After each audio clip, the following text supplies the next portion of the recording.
Driving me crazy just looking at it. Combing your hair with your hand gives me feelings I don't understand. Combing your hair with your hand gives me feelings I don't understand. You do this thing when you're biting your lip. It's driving me crazy just looking at it. You know me better than I know myself. I don't wanna live in a world without you.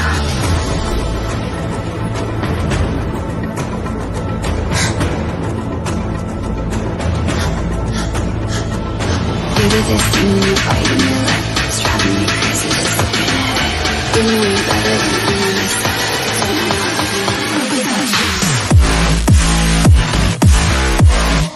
World without you. Driving me crazy just looking at it. World without you. Driving me crazy just looking at it. You do this thing when you're biting your lip. Without you, driving me crazy just looking at it.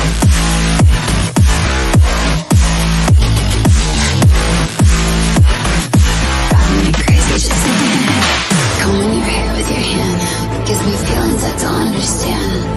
Combing your hair with your hand gives me feelings I don't understand. You do this thing when you're biting your lip. It's driving me crazy just looking at it.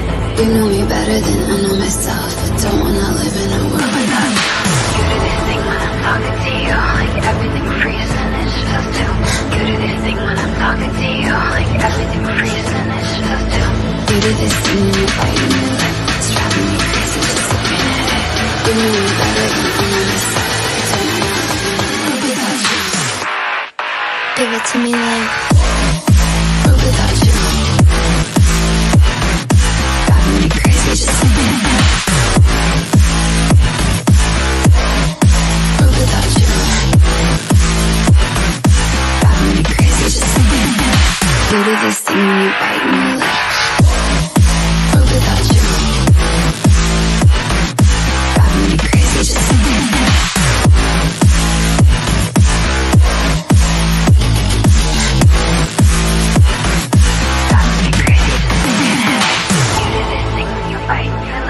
Driving me crazy just looking at it. You know me better than I know myself. I don't wanna live without you.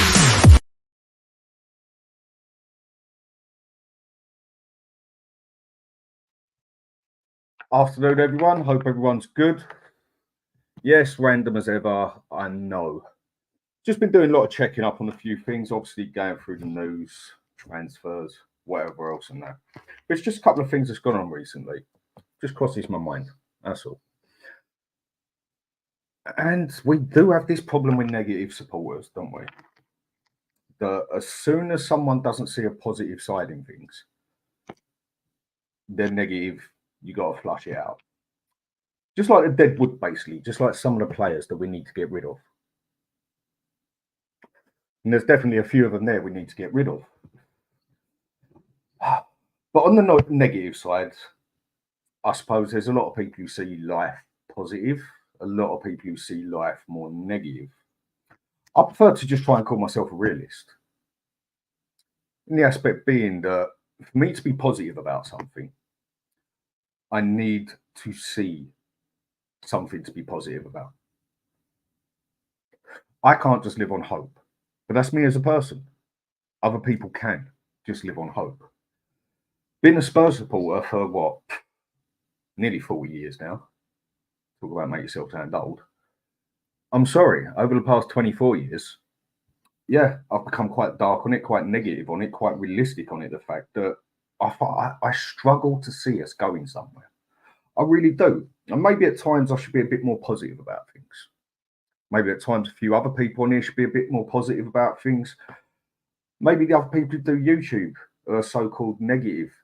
Maybe they should try and see the positive about things. Maybe it helps. But again, give me something to be positive about and I will be. And at the moment, the question I keep getting asked is, what do you think of the transfer window so far? I'm like, well, it's only just started. But they're like, what do you think of it so far? Well, I don't think it's been very good at the moment. But there we go. That's what happens when you don't turn your phone off. But hopefully the transfer window kicks in and we will see some of the transfers that we want to see. But only time will tell on that aspect.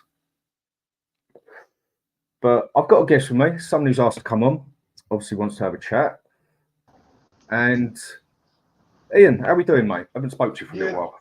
I'm good. Yourself? Same Spurs, different day. Well, been a long day basically, but just getting on with things now. Yeah. Another day. Just listen, we're 3 signings in, aren't we? And the window hasn't started yet, so not properly. No, really. Right, I'm just going to say hello to a couple, and we get to this one, yeah. Right. Mark Cook, big up Dan. All's well, mate. Hope you're good, mate. And Jazz, this should be a good one. Might be, might not be. We shall see. Hope you're good, mate. Scott M, big up. Obviously, a topic that is near you and dear to my heart. Yeah, big up to you, mate. Jimmy Hotspur, big up, Dan. Big up to you too. And Bertie Bishop, Bertie Hotspur. Thinking of someone else here. Don't worry. Big up, everyone. Smash a like and subscribe, and just say no to Levy. Oh, I think his camera cut out there. We'll see if he can get back on there. And Jazz, I try to stay alkaline. Very basic fan. Call it as you see it. Resolutely and respectfully. Yeah, I mean, everyone sees things in their own way, doesn't they? Oh, Football Heritage. Savva, how you doing, mate? Big up, Dan. I find it hilarious when we're all called negative. Actions dictate everything. That is half my point on this one, mate. Actions speak louder than words, as far as I'm concerned. And I need to see actions to become positive. Just a harmless potato. Hello to all. Big up to you. Big up to Dan. Big up to you, mate. And Jazz Fusion. Big up to Savva. Scott M.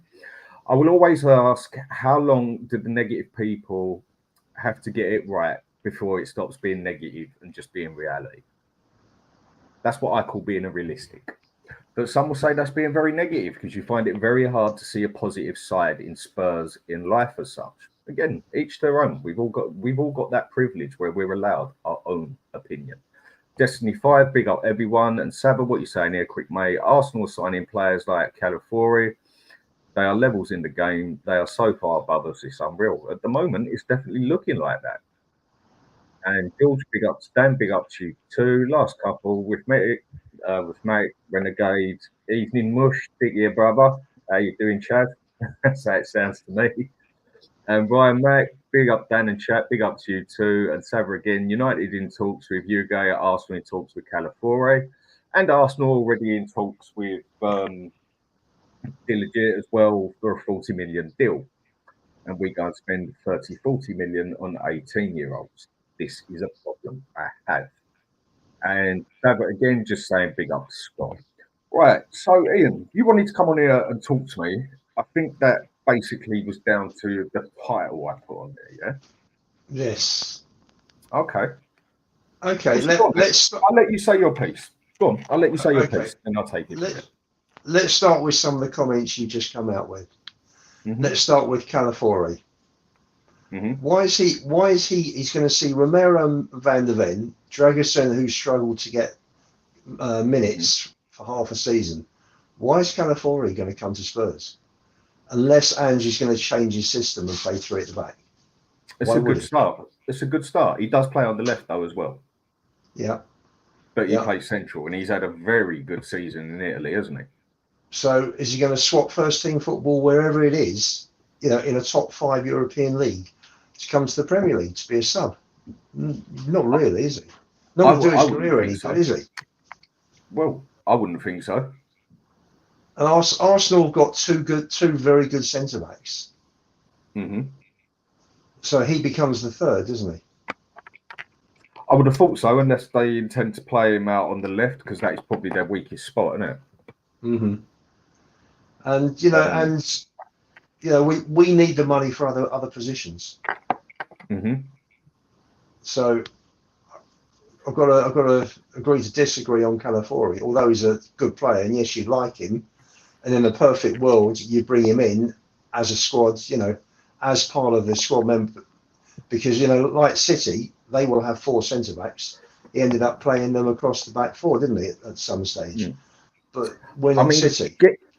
Getting a defender isn't my first choice. I don't think a defender is something we need to be looking at just yet. I think we got bigger priorities than a defender. Yet getting another defender would be all good, but I think we need to concentrate more on a striker, midfielder, and a winger before we look at a defender as such. Yeah. Yeah, definitely. So, I think. Anything else to say with that? What have I said? Werner, if I talk about the signing so far, Werner personally, I wouldn't have brought in. I would have gone for somebody better. But he's done it. Bergvall, there's tremendous hype about this kid, so I'm looking forward to seeing him. And the boy they've just bought, Archie Gray. I mean, my son's pal is a Leeds diehard. He's absolutely devastated the kid's left. He actually said to my son, you know, if they should have kept him for another year, they'd have got 65, 70 million for him. He's that good. Well, he didn't even choose Spurs, did he? He blew Spurs out for Brentford, and then Brentford wouldn't agree to the deal of giving him a player. So Leeds cut the deal and went with the deal we offered because they got a player out of it as well. So he didn't even choose Spurs. He chose Brentford because he got told he'd get more games. And that's what his family told him would be the best idea. From several things I've read anyway. We can only go by news, and we all know that news can be total BS anyway, don't we? Correct. So at the end of the day, I think it came down to offers. Was what I heard. And Brentford's offer was higher than Spurs. And then Spurs came back with a counter offer. Yeah, Leeds wanted a player as well, is from what I read. Basically the same thing, but Leeds wanted a player as well, and Brentford weren't willing to give up what they wanted, whereas Spurs, we had Roden, and they wanted Roden, didn't they? That's right. They wanted him all along. So for me, this is really exciting. I wouldn't be surprised to see him starting against Leicester. Do you really think so? I really wouldn't. Yeah, I do. I really do. I mean, let's go to the first bit you said. We'll go to that Archie Gray, yeah, because I'm very interested in this one. I've done a lot more checking up on him since people have been spoken about him since we signed him and that. But I think me and you and everyone else knows that I could go probably make the worst player on the planet look bloody good if I do him a video on YouTube. I mean, it's not exactly hard, is it? And that's not saying he's the worst player on the planet, but I'm saying how easy it is where you can make a video lie, or you can even make pictures lie. We'll go to Werner, what you said at first, yeah? Now, my opinion, the way I see something in life is you make a mistake once. You don't make the same mistake twice. The second time is your choice. It's an old saying that's been about for a long time, and it's one that I do live on. Because you do make mistakes. We all make mistakes. And to me, Werner weren't necessarily a mistake, but we needed to fill a gap. And for that 6 months, he filled that gap. And I could understand why we got him, because he basically plays exactly the same as Son. It's just he's terrible at it. He's a poor man's Son. But you could blatantly see that it weren't that he's a bad player. He's not good. He's not going to give us what we need there. He doesn't even give you significant backup, basically. But then Ange went and made the choice on re-signing him. Now, I have people tell me, why do I keep bringing up this difference between is Ange a liar? Is he a yes man? Or is he whatever, yeah? Well, my manager, who I get told that I should respect because he's the manager of Tottenham Hotspur, blatantly stood there on TV and said to me and every other Spurs supporter, every player that will come into this club is my choice. Now, we know he don't go out and scout them all and everything else. He scouts his own players and that. But then he's going to have a list put in front of him as well. And it's all his choice. I'm sorry, but I struggle to have respect and faith in a manager that goes and re-signs someone like Timo Werner at 165 grand a week, which works out about 8.5, I think it was, a year, when I'm surely we could have used some of the youth academy there, or that money could have gone on something different. I mean, people try and big it up that, well, it's Ange's choice. And then other people say, well, no, sorry, it was Levy's choice. But then when we speak about the good signings of last season, like Vicario, Van der Ven and everything else, people turn around and say, yeah, but that was Ange's choice. He picked him. But when someone crap like Levy comes up, oh, no, Ange didn't pick him. It was Levy. Well, make your mind up, people. It's one or the other as far as I'm concerned. And for me, obviously a choice by Ange. You're telling me that's not a mistake? You're telling me that's not a bad option that he's gone for there? An easy way out, maybe, that it could really turn around and backfire on him? I don't think he's terrible. I don't think it's one of these signings that you'll say, God, that was just a horrendous signing. I mean, I can remember back seeing people like Andy Booth and Raziak. They were horrendous signings. You know, unfortunately, Ndombele, who had all the talent in the world, ended up a horrendous signing.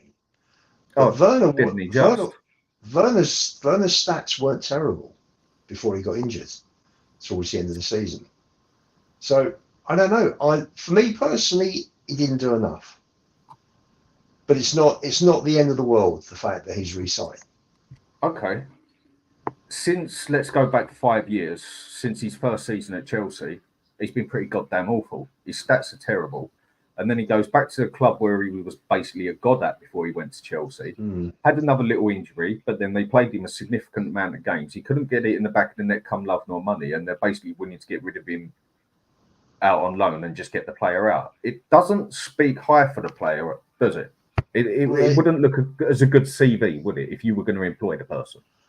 If you're looking negatively, correct. If you're trying to look positively, I remember seeing Werner down at Spurs when Leipzig beat us 1-0 in the Champions League at last 16, which was around the time, it was just before COVID, wasn't it?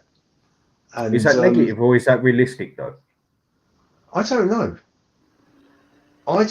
You know, will he, with a pre-season behind him, come good? I can only. How would you employ someone for a job? You check their CV up, don't you? And his CV over the past 5 years has been awful. You can't debate that. It's a fact. No, it's not. You can have opinions, positive, negative, but the fact is, he's been bloody terrible. You see, a person, do you think we could have gone better? I think we've got better with Solomon, to be honest. Solomon's one we're just going to have to wait and see, because I think he had about, 2 games, and then that's right. I mean, he was terrific at Burnley. You know, you could see why they bought him. I know it was only Burnley, but okay, they went there and we killed him in beginning of September. But I didn't understand it, but it's not terrible. That, you know, there have been worse signings. I just think Werner, I just could not understand it come love nor money, and I'd have rather played some of the youth team on there basically than basically been Werner in. Yeah. And I don't think he's being negative about it. For me, that one's realistic. The player has got a terrible CV. He's got a terrible history in 5 years. He's had 2 clubs that couldn't get him out quick enough by the end of it, and yet we go and sign him again when Ange blatantly has said that one of our problems was up front in the end because we weren't clinical enough, and he goes and re-signs one of the problems. Am I now just being a negative Spurs supporter, or am I actually being realistic? Or should I just turn my back and say, well, Ange just picked him, in Ange we have faith? I think, listen, you'll have an answer in 12 months' time, won't you? 10 months' time. But I can only judge by what I see right now. We'll know by the end of the season whether that's come off or not. But you can only judge by what you see now, can't you? What did he get? 7 or 8 assists in 12 games? Goals and assists? Altogether, I think it was about 7 goals and assists together, something along those lines. I think he scored about 3, was it 4? And about 6. Yeah, so maybe it was 9 or 10. Yeah, so it wasn't terrible. It wasn't terrible. How many did he miss on that line that he should have had in the back of the net? I mean, come on. We all know that if we want to go further, as a club, we've got to do better than getting Timo Werner.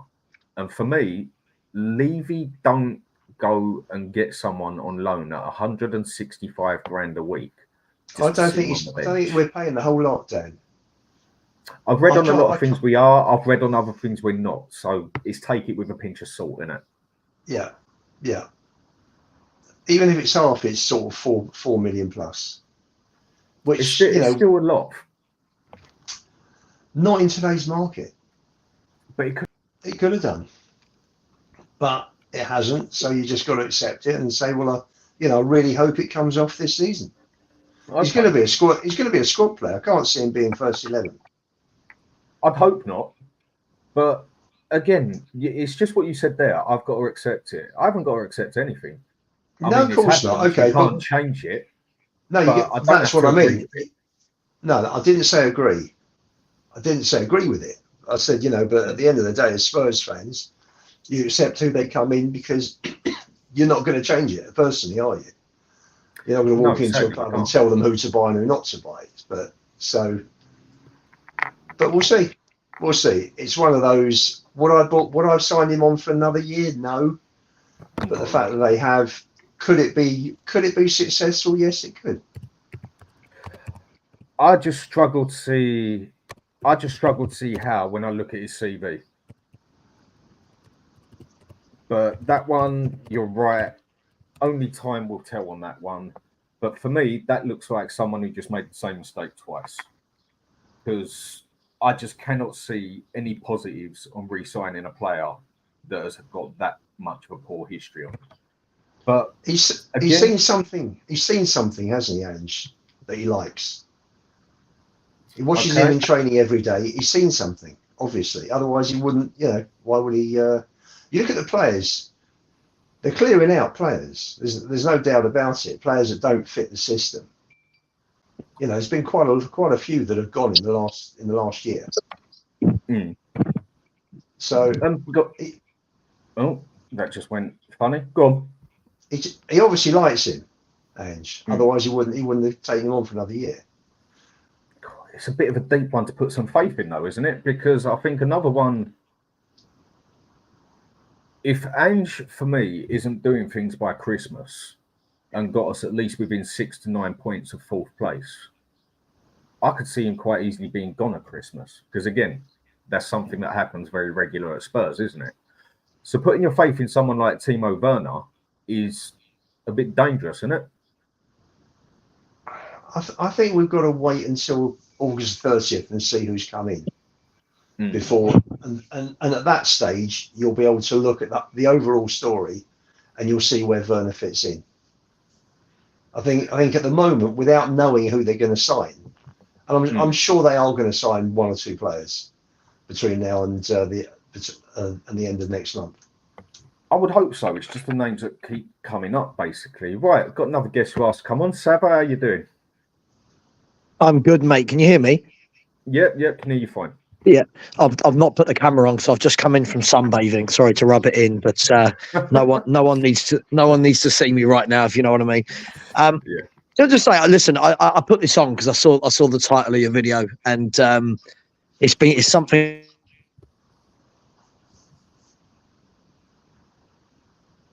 I think you went a bit dead there. If you don't just think everything is sunshine and roses, you're called negative. Mm-hmm. And I think Scott M made a great point in the chat where he said, how many times do the negative, in air quotes, fans have to be right until they're not called negative and they're just called realistic? There's no excuse for signing a player like Timo Werner. There's no excuse. None of the clubs around us would do it. They've seen, as you said, Dan, he's been crap for years. He's been so poor for years, and we decide to not only do it once, we've done it twice. And all he's doing there is blocking the pathway for a youngster from our youth team, and he takes the squad space. I keep hearing that we're going to sign 2 or 3 more forwards. How many forwards can we have in the squad? We've got loads. The problem is they're just not very. Yeah, we've got loads of forwards at the club. The problem is they're just not very. There's no one that, even Son now, even as he's getting a bit older, there's no one that you look at and go, he's quality. Do you know what I mean? There's no one that you think, well, in my opinion, there's no one I look at and go, that guy is nailed on. That guy is nailed on to have a good game every week.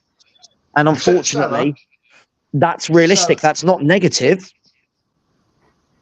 The interesting one for next season for me, you're right, there are a lot of forwards. I don't see Spurs spending that much money on or buying that many forwards because they got plenty. You got 7 that can play centre forward. You got Son, Richie, Johnson, Werner, Parrots, Scarlett, and Lancashire. So I don't see him going out particularly and buying a centre forward. You can see him buying a winger. I can see Gill going. It's definitely something we need. But Parrott's the interesting one for me. This is the worry for me, guys, is, you know, we've got a lot of players. I don't doubt that. And one thing I'll say, everyone knows I don't like Levy, but he does spend money. You know, I don't think we can ever sit here and say he doesn't spend money. The problem is, we're the fourth biggest spenders. We spend money, Dan. The problem is, when you look at I sent you that list, didn't I, of the 18 signings in forward positions since we signed Son. And when you look at it, it's just constantly overloading with very mediocre footballers in that area, rather than going a bit pricey and getting that one quality footballer. And this was to my point earlier, just to clarify, like when I said like Arsenal are buying Calafiori, I wasn't suggesting we buy him. But Arsenal, if you look at their last 5, 6, 7 signings, what they're doing is they're going out there and buying somebody better than what they've already got. You know, Raya, better than Ramsdale. Yeah. Gabriel and Saliba, better than the centre-backs they had. Rice, better than the centre-mids they had. Odegaard, better than the playmaker they had. Trossard, better than the wingers they... Do you know what I mean? Calafiori now, who will probably slot in at left back. The only one you could question was Havertz, wasn't it? That was the only one you could really question. Sure, you could question that. Even then, I think you know, he gets a bit of a raw deal. I mean, Arteta plays him. The German manager plays him. He must be doing something. But... you know, then I look this year, Calafiori, he'll go straight into their team. They've just signed Raya on a permanent. He's a first-team player. And this is my worry with... I think a lot of people have been... the abuse on my channel for the last 3 days, bearing in mind I'm on holiday, Dan, has been absolutely crazy. Purely because I said... some as well. I find it comical. But purely because I've said, look, I've got nothing against Archie Gray. Look, he looks a talent, right? He looks talented. How many 18-year-olds look talented? How many 18-year-olds, 19-year-olds do we want to buy at any one time? And my worry is that if the deal was anywhere between 30 and 40 million has been quoted, that takes away from signing a top player that's ready to come in right now, hit the ground running. And you know me, Dan, I'm all for closing the gap to the big clubs. And if we don't want to close the gap to the big clubs, I'll ask you what I ask every single Spurs fan every day. What do Tottenham want to be? What is it that we are trying to be? Savva, very easy to answer. That's very easy to answer. You're right. Both of you are right. Spurs have spent a lot of money since Paratici came in. I was on a space and I worked out a few months ago that I think with the Johnson signing, we had spent 495 million since Paratici came in. And the average fee per player was 26, 27 million. Yeah. So that is where we are as a club. We are, and you know, you're not going to. Arsenal went and spent 200 million last summer, didn't they? They bought Havertz for 65, Rice for 105, and Timber for 40. So they spent 210 million on 3 players. When Ten Hag came in, he bought Casemiro, Anthony, and who was the third? Casemiro, Anthony, and Martinez. 200 million. Ten Hag has taken them to 3 finals and won 2 of them in the last 2 years. We've won 2 trophies in the last 33 years since the 91 Cup final. We've won 2 League Cups. Don't remind me of that. So yes, if you go back further than 24 years, you're right. So that's where we are as a club. I'm very much leaving out. To me, and I'm amazed at the way he is, because he has done brilliantly for him and for Joe Lewis. But when he sells, and they spent 220 million in total. I think it's 22 million or 29 million originally buying their 29% of shares, and then they moved on and they've had several share issues, and I think they've shelled out, I think in total about 220 million. If they get between 3 and 4 billion when they sell, that is a fantastic turnaround. That's an amazing profit. So he's done an amazing. Levy's done an amazing job for him and for Lewis. And Yeah, but what's he done for the fans? Amazing, yeah, but he's done nothing for the shareholders because Tottenham. But on the football side, he's done absolutely nothing, has he? But Ian, this is why I ask. When I always ask people, like I hate this positive versus negative chat, right? I think it's mad. I think when people are called, and I'll come back to what I was talking about. I'm not just going off on a tangent. When people are called negative, are they negative because they've got a bigger ambition for the football club? So, you know, when, like, for example, Ian, when I'm called negative because I'm not going to get really excited and call Archie Gray the next Maradona, like some people are calling him, you know, he's generational. He's the best young player in the world. People who have seen him play about 5 minutes on Sky Sports. I'm called negative for not going over the top about that. But I think that's because my ambitions for the club are what we were promised. We were promised that we're going to build this new stadium to compete, right? And we're going to compete, we were told. It will help us buy better caliber of players. The problem is, what we're doing is, and this goes back to your point about the average player price was, 25, 26 million. Yeah. That's brilliant. But if you keep doing that, Ian, I'm not teaching you suck eggs. I'm just saying, if we keep doing that, we will always be a team that finish 5th, 6th. Every now and then we're going to get 4th, right? Yeah. But my question is, if that's the case, why did we build the stadium? Right? If that's the case, why is he charging up to £100 for a match day ticket? If you want to be the 5th, right, 109. If you want to be a 5th and 6th place team, keep doing these types of signings. It's fine. There's nothing wrong with that. But what there is wrong is the promise of, you know, the reason we didn't buy for 2 or 3 windows back then was because, you know, we're building a stadium that will allow us to compete. The standard of signings has actually got, for me, arguably worse since we've moved to the new stadium. I don't think we buy better caliber of footballers now than we did when we were at White Hart Lane and we were buying Modric's. Bar maybe 3. Yeah. You can't really name any quality that we've done. So let me change this second here. Let's go to this Archie Gray, yeah?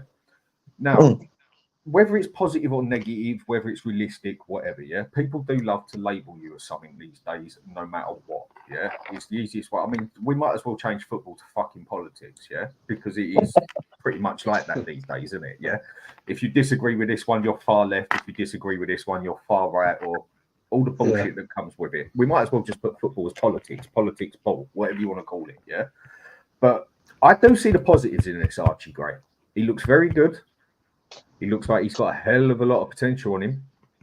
But so did Clark. Look right up there. Spence, we was all told that he was definitely up and coming. Definitely a good chance. Phillips, Roden, Velez. Where have any of these boys gone? Now, okay, this man's got a bit of a difference. He's got 52 games behind him in the Championship. He hasn't stepped foot in the Premiership. But the Championship, in some ways, is a harder league than the Premiership. Definitely physically, I think. But skillful-wise and everything else, we know the different story on it, yeah? But he's 18. And I personally don't believe that he has what is needed yet. Maybe in 2 or 3 years' time, but yet to say, right, bang, we mean business. We're now going to get that 4th, 3rd place, make another couple of good signings and fight for the title. Like, again, I quote, our manager said we're going to do next season.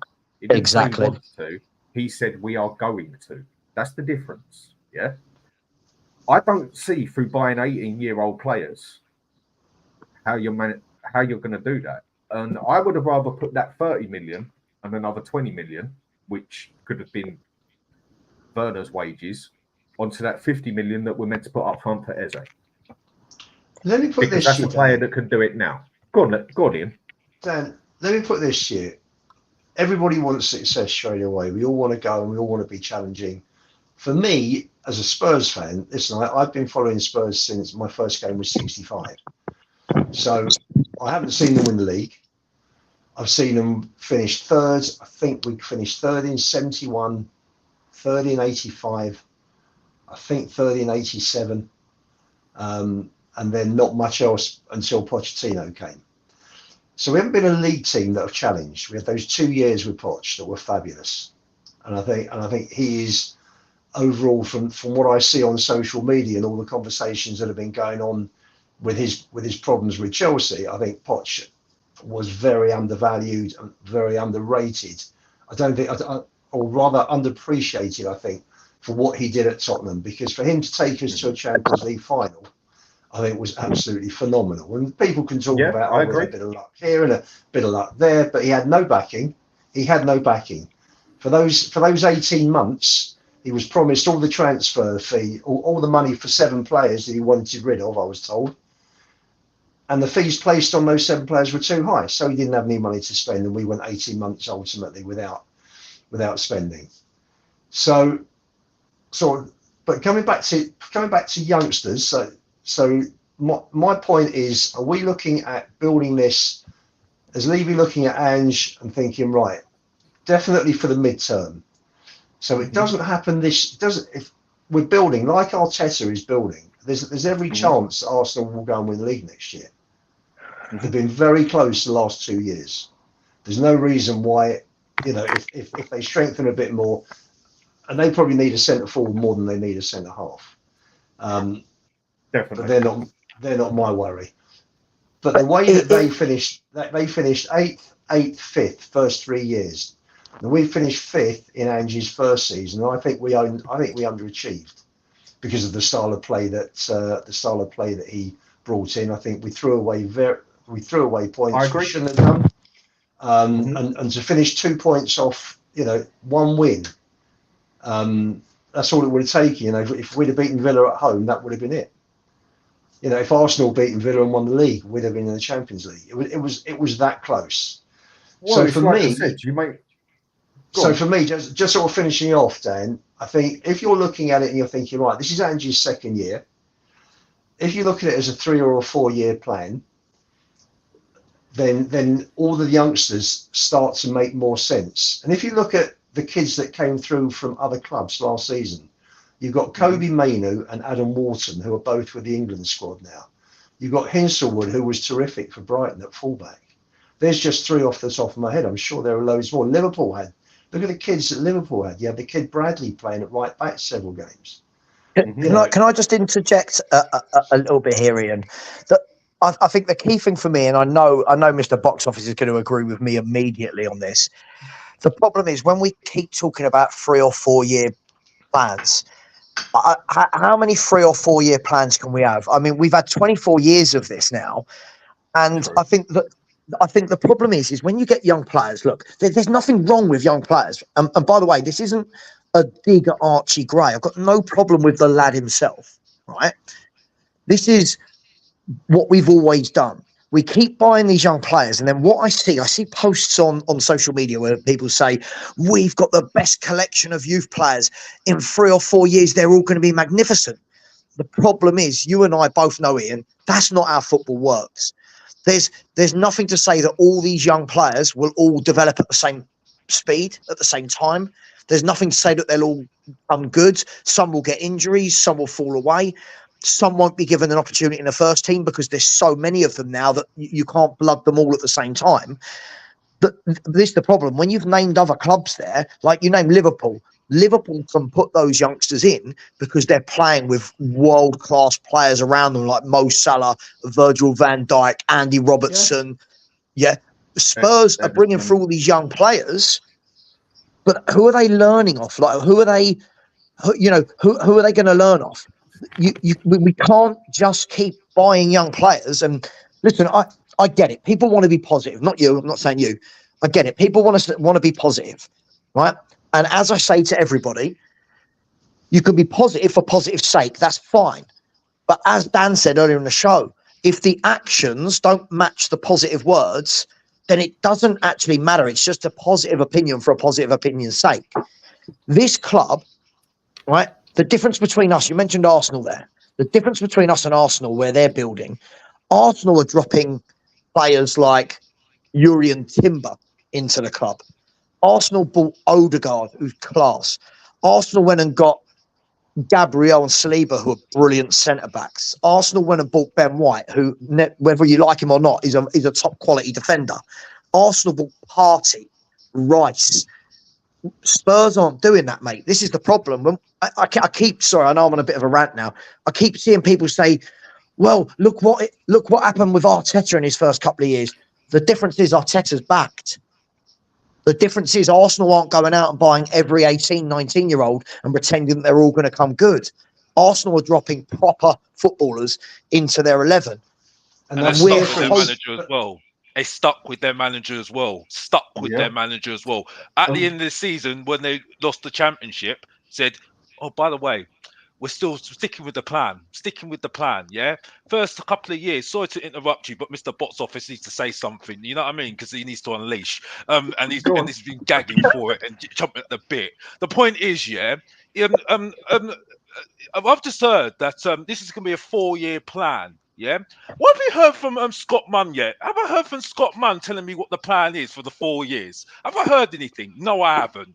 I heard from Daniel Levy. Oh, ironically, I heard a program from one of the directors. All I was hearing from it, no, it's a business sport program. All I was hearing about was a stadium. I didn't hear about anything about winning. I didn't hear anything about winning, getting Champions League. I didn't hear anything about what we're going to do in terms of winning championships. I didn't hear absolutely diddly squat. That's Correct. The point. That is the point. What is the plan for the football? I've got no idea. All I've heard is from Ange. And you can't guarantee me no one can guarantee me Ange is going to be here at the end of the season. Because I've told people from day dot, I don't like the guy. From day dot, this guy's walking at the end of the season. I told you. Alex, yeah? The funny thing is, from what you just said there as well, right? This is what I love. You've got the manager who is coming out and saying, we are challenging for a title. I need the fans to have more of a winning mentality, right? Mm-hmm. That's brilliant. If you are going to tell people that, go and make the signings that make me believe that is actually true, right? Because what's happening is you've got the manager is saying what the likes of me and you say, Alex, of sign quality players we want to challenge, right? The manager is praised for it. Oh my God, I love his mentality. When we say it as YouTubers and fans, we're called negative. We're told we're negative for saying, go on then, challenge, go on then, buy better players. But when the manager says it, so my point on that is you've got fans that believe this is a 3, 4, 5-year project. You've got the owner and the director of football who don't actually come out and say anything. And then you've got a manager telling us we can challenge for a title whilst buying 2 18-year-olds and Timo Werner. The actions don't match the words. Right. Hang on. And I just want to add another point to this. Hang on a second. I've got another point that I want to add to this as well, yeah? I mean, the first one I've got 2 points here. What Daniel Coy says here. Yeah, well, it all seems you're using your hate to Levy, some of you fans, using it past deals and that to basically condemn this Archie deal. Not really on the kid who's not even kicked a ball yet. No, I think you're actually missing it, mate. To put it straight, I'm not condemning the deal at all. I'm saying it's a good deal for the future. But I think what a lot of people don't understand is there isn't quite a future at Spurs. We need it now. Not in 3-4 years' time. Yes, in a good few years' time. Who knows? He might land on his feet and he might be the dog's bollocks. But if you go by history and you go by a CV and you go by other things that have happened, it's not quite in his favour. Yeah? I don't think an 18-year-old brings us up 25 points closer to Arsenal or Man City. That's my opinion on that one. No one's having a dig at him personally. The thing they're saying is they don't think an 18-year-old is quite ready to start making us contend for a title. Now, the other point I want to get to, just to add on to what you said, Alex, and what you said, Savva, yeah? Right, it's all good having these young people, Burbich, Archie Gray, Velez, Phillips, who could all come extremely good, yeah? But if I'm Romero and I'm sitting there and I know Real Madrid are sniffing around me, I've been in Spurs a couple of years now, and I don't see us going anywhere fast. But I sit there and I think, do you know what? I'll wait for this transfer window. Now, I know we've got the whole transfer window to go, but I'm only talking about what I see now, yeah? I'm going to sit there and think, right, so it's a 4-year plan? Or is my manager telling me the truth when he said we're going for the title next season? And I'm seeing 18-year-old players get bought that are nowhere near of his calibre yet. I'm not saying they never will be, but yet. And I'm seeing Timo Werner's get bought. I don't see it going any further because my career's only possibly got another 4 to 6 years in it. So do you know what? I'm definitely going to go to Real Madrid. Not that anyone wouldn't anyway. But then by the end of next season, if Van der Ven has a season like this season, people are going to start sniffing around Van der Ven. And there's a chance that he looks at it and says, Werner, Archie great. Yeah, he was all right when he actually got put on the pitch, seeing as Ange don't use youth players, or didn't. And we was no closer to a cup or a league or whatever. I'm going to go somewhere to win something. And then you're going to get it happen to someone like Udogie. Someone's going to come in for him. Because like I've said to everyone, he's going to be a very, very good player. And yeah, 19, he landed on his feet. I'll give it that one. Archie Gray might well do the same. But how long are these players going to wait for as well? So by the time these young players could come good in 3 or 4 years, if they don't land on their feet straight away, these good players will be gone again. And how are we going to go out there and sign Romero's? How are we going to go out there and even sign quality players when we still haven't won nothing and it'll be nearly 30 years by then? Well, Dan, that's why the next 8 weeks are crucial for the club. Mm-hmm. Because, you know, we're talking about the players that we've signed, but today's what? July the 4th. You know, as it's, you know, the window's hardly opened. But we know how it goes, Ian, don't we? We know what's happening, don't we? If that's the case, listen, yes, we do. But if we just give up, then we give up. None of us are on these shows, and we just walk away. So it's the heart leading the brain, leading the head. Sure. Because we're all passionate Spurs fans. For me personally, what do I think? I don't think we'll ever win a trophy under ENIC, because I don't think I don't think they have the drive. You know, in every business, the mentality comes from the top, the philosophy comes from the top. If you know, if you've got the drive, the determination, the will to be a success, you want success that desperately, then, you know, for me, why did he get rid of Gabbiadini? Why, you know, Gabbiadini? Why, you know, the guy brought Udogie, he was involved with Vicario, I think. You know, this guy was terrific. He's gone. Lange's come in. Okay, Lange is meant to be very, very good. But, you know, you try and you've got to keep top people. I see Paul Mitchell's gone to Newcastle today, another one that we had and lost. Yeah. You know, Paul Barber at Brighton, we had him and lost. Michael Edwards went to Liverpool, did very well. You know, that's why we know how it pans out. Conte, Mourinho, you know, he has had top staff working at the club, and they've all gone. So for me, Ange is like a last shout, because if this doesn't work, I don't know where the club goes. Can I just so with what you just said there, I must just finish off. Can I just finish off by saying? Yeah, sure. Can I just finish off by saying that in terms of how long it takes to build a team, you know, you look at the clubs who are at the top. Look at the top 3. Arteta's been there 5 years. Klopp had done 9, I think, and Guardiola's done 8. So you've got to have that stability. You've got to be able to build. We're not going to be able to build as fast as City are, because City are prepared to spend more money. Arsenal, since the Super League fell apart, Kroenke sent his son across. They started taking it seriously. They're now backing Arteta. Before that, they weren't backing anybody, and they've been there for several years. Can I just say when they came? Hang on, Alex. Let me finish. So I just want to finish by saying that when Ange came in beginning of last season, I was having a chat with a pal at the end after the Leeds game, May last year, and we looked at it, and obviously at that stage we didn't know Kane was definitely going, and my pal said to me, how many players from this squad are good enough to start on August, whenever it was, the 17th? And I turned around and I said, I think we probably got 3 players that are top players that you would want in a team that are going to win the league. Sonny had just come off. No one knew he was injured the year before last, so I didn't include Sonny. I included Kane, Romero, and Bentancur. We then brought in Vicario, Basuma, who started off. Basuma and Maddison started off like a house on fire and fell away.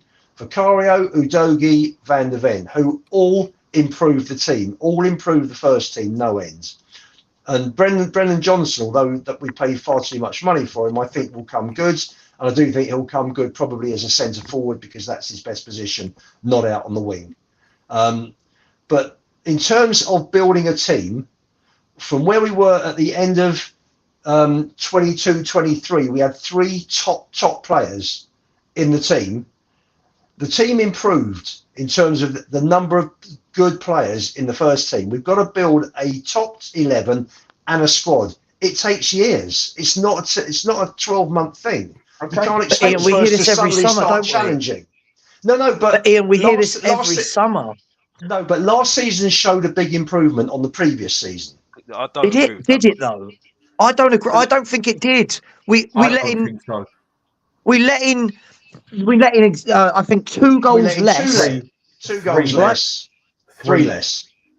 Look, I think the difficulty is everyone sits there. We talk about, oh my God, Van der Ven's amazing. I'm not saying he's not, by the way. Oh, Romero's brilliant. Oh, a doggy upskilled artifact. Porro right back. Bentancur. You're saying this. This is a team that for the second half of the season had an awful record. An awful record. I'll answer you on that. If you look at the defence the previous year, which had Sanchez, had Tanganga, had Longley, had Dyer, alongside 2 goals Romero. more. That's right. So you look at the players that are there, Porro, Romero again with Van der Ven, Udogie. You think to yourself, blimey, we should be at least 15 to 20 goals better off this season. Why aren't we? One very simple reason. Because Ange played a kamikaze 2-5-3 formation and pushed his fullbacks into midfield. So you had no room in midfield for people like Maddison to operate. And you had 2 at the back that had to cover the whole width of the pitch. Okay, sure. But Ian, on the manager then. But that's down to the manager, not the calibre of the players. The defenders are so much better than Sanchez and Dyer and Tanganga. Hang on. And Longley. But yes, and listen, Dan and I have had this conversation loads about the manager's suicidal tactics, etc. But then listen to what we're saying. On one hand, we're saying we've got all these really good players, but the manager had such poor tactics that we conceded as many goals as we did with the likes of Sanchez and Dyer, right? Mm-hmm. And on the other hand, we're all saying, this manager's going to win us things if we give him 3 or 4 years. Which one is it? Because it can't be this manager. We've got a 3 or 4 year plan, but he can't get this team to defend for love nor money. Maybe I'm just going to put this out there. We keep talking about how good Udogie is as a left back. I don't think he's defensively good as a left back. We keep talking about how good Porro is as a fullback. He's not good. Porro defensively isn't good. So when you look at that back 4. I don't think it is as good as everyone says. I'm not saying they're not good footballers, Porro and Udogie, but 1, they're being used completely wrong, and 2, neither of them were fullbacks before they came to Tottenham Hotspur. They were both wing backs. Right? You make and you've what you just said. Hang on a second. Alex has been sitting there. I've said he can have the next say 3 times. Come on, Alex, you've been patient. No, sorry. The only thing, no, you don't need to apologise. One thing I will say, respect to you for coming on, by the way, because a lot of people don't have any bottle, and I'm fed up with it. And I hope next year more bottle people coming on who have an opposite opinion to Savva and me and Dan. So big up to you, bro. My point is, you said something very, very important: leadership from the top. Leadership from the top. That's exactly why I can't back Ange, right? Because as soon as his fan base turns on Ange, like they did with Pochettino, Mourinho, and Conte, they will pull the trigger, right? Because we all know that they haven't got the nerve. Arsenal with Arteta, when Arsenal fans were saying Arteta out, they completely ignored them. Now look at the Arsenal fans now. Because they've shown leadership. yeah, and I've been banging on this since day dot, and you know this, Savva, because I've said it on your channel all day long, yeah, right? Yeah.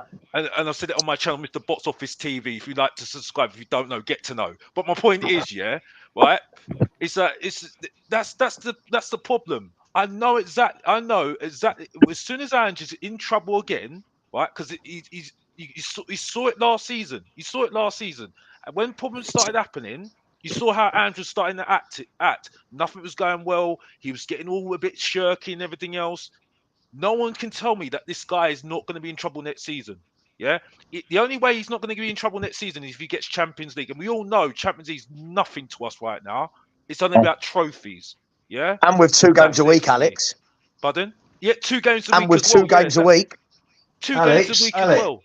Alex, he makes one change and he changes the whole dynamic at the club. He goes to a back 3. Yeah, agreed. And that is how you and play Porro and Udogie as wing backs, and that's That's what that is how you. That's what Dan. And I've been saying that the whole of last season, literally from November, literally from November. Conte style would be perfect for this team. And just to answer a quick question, Daniel Coys again, seeing as you asked a question here, when did this fan base turn on Poch? Do one of you three want to answer that for me? The moment he went a year without an away win, the moment he left us 14th in the table, and the fact in his last 25 games, I think he got 24 points.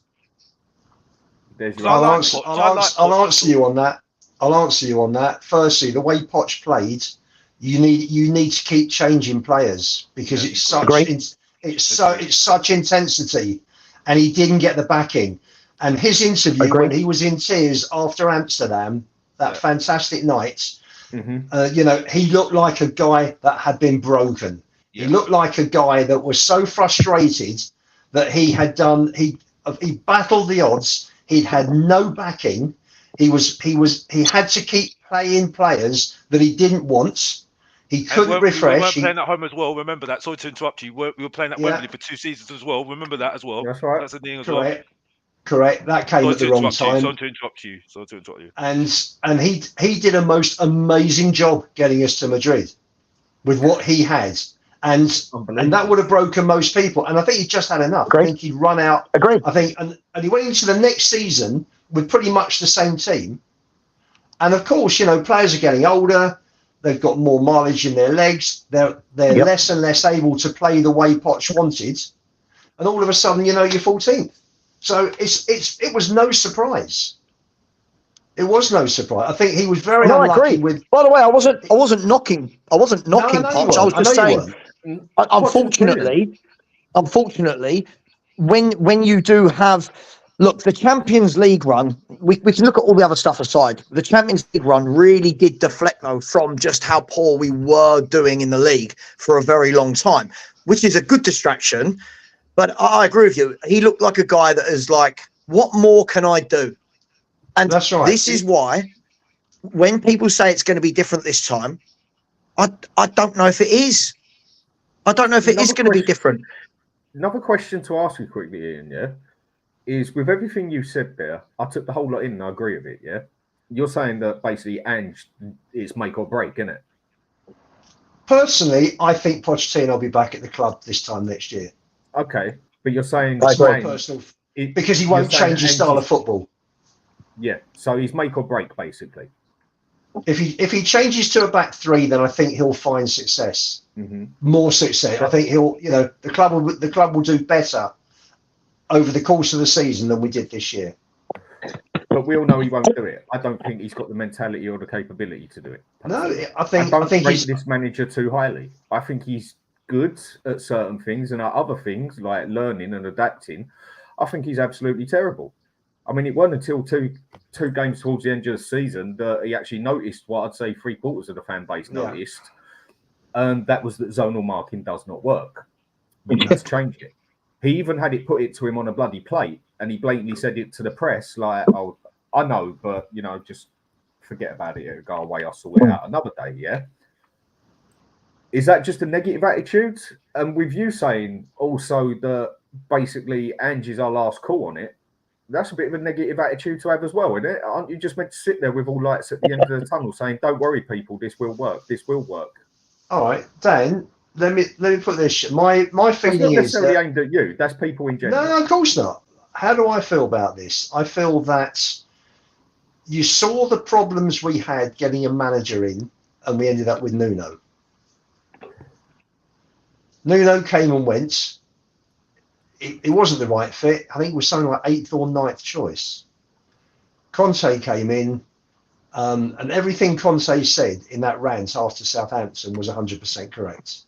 And it's something I think a lot of the fans have been saying for many, many years.